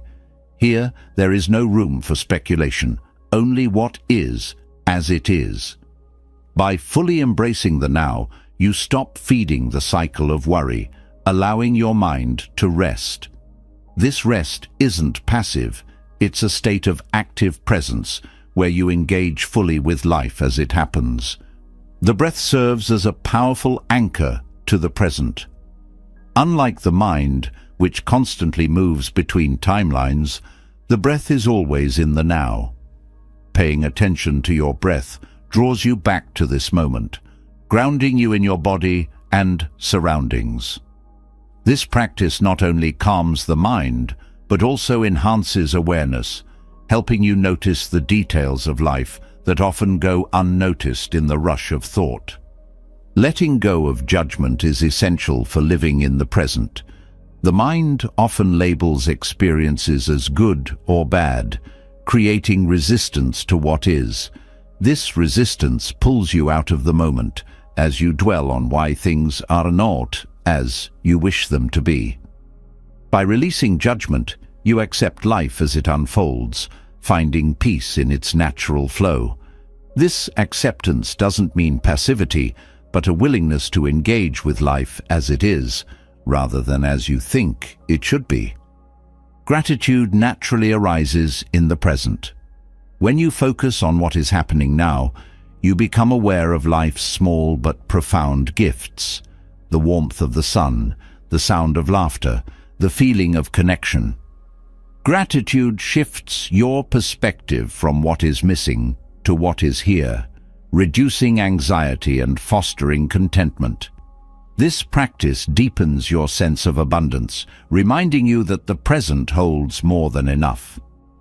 Living in the present also enhances relationships. When you are fully engaged in the now, you listen more deeply, connect more authentically, and respond with greater intention. The distractions of past grievances or future worries no longer cloud your interactions, allowing you to be fully present with others. This presence strengthens bonds, creating relationships built on genuine connection rather than distraction. Mindfulness transforms how you experience the present. Instead of rushing through moments, mindfulness invites you to savor them, whether it's the taste of a meal, the feel of the ground beneath your feet, or the sound of a friend's voice. Mindfulness enriches these experiences, turning the ordinary into something extraordinary. This depth of presence brings a sense of fulfillment that no external achievement can match. Fear often pulls you from the present, as the mind fixates on what might go wrong. Living in the now dissolves this fear, as it reminds you that you have the strength to face what is happening in this moment. The future is unknown, but the present is manageable. By focusing on what you can do now rather than what may come, you reduce fear's grip and regain your sense of agency. Non-attachment is another key to living in the present. Clinging to outcomes or resisting change keeps you tethered to the past or future, preventing you from fully engaging with now. Non-attachment frees you from this tether, allowing you to experience life as it unfolds. This freedom doesn't mean detachment from life, but a deeper connection to it, as you engage with each moment without the weight of expectation. Patience plays a vital role in embracing the present. The desire for immediate results often pulls you into the future, as you focus on what's next rather than what's now. Patience teaches you to trust the timing of life, to find contentment in the process rather than rushing toward the outcome. This practice cultivates a sense of calm and resilience, helping you stay grounded in the now. The present moment also fosters creativity. When the mind is no longer preoccupied with the past or future, it has the freedom to explore, imagine, and create. This creativity is not forced, but flows naturally, arising from a state of openness and curiosity. By living in the now, you tap into this flow, discovering insights and ideas that might otherwise remain hidden. Compassion deepens in the present. When you're fully here, you see yourself and others more clearly, without the distortions of past judgments or future fears. This clarity allows you to approach life with kindness and understanding, creating a sense of harmony within and around you. Compassion becomes not just an action, but a way of being, rooted in the awareness of life's shared humanity. Living in the present is a practice, not a destination. It requires constant attention and intention, as the mind will always try to pull you elsewhere. Each time you bring yourself back to now, you strengthen this practice, building a foundation of peace and clarity that grows over time. This effort is not about perfection, but about presence, a willingness to engage with life as it is. The beauty of the present moment is that it holds everything you need. Peace, joy, understanding, and growth are not things to be found elsewhere. They are here, waiting for you to notice them. By living in the now, you free yourself from the burdens of regret and worry, creating space for a life that is rich, meaningful, and deeply fulfilling. Anxiety loses its power when you embrace the timeless wisdom of Buddhism, which invites you to see fear for what it truly is, an illusion of the mind. By living in the present, letting go of attachments, and understanding the impermanence of all things, you create a foundation of inner peace. Fear no longer controls you when you face it with patience, compassion, and a deep trust in life's unfolding. These lessons are not just teachings. They are tools to reshape how you experience the world, offering freedom from the weight of worry and opening the door to a life of clarity and purpose. If these lessons resonated with you, share your thoughts in the comments below. Which of these teachings spoke to you the most? Have you already started applying them in your life? Let's build a community of shared wisdom and growth together. And don't forget to subscribe to the channel for more content that uplifts, inspires, and guides you toward living your best life. Click the bell icon so you never miss out on new videos. Together, we'll keep learning, growing, and stepping into the calm confidence that comes with living without fear. See you in the next video.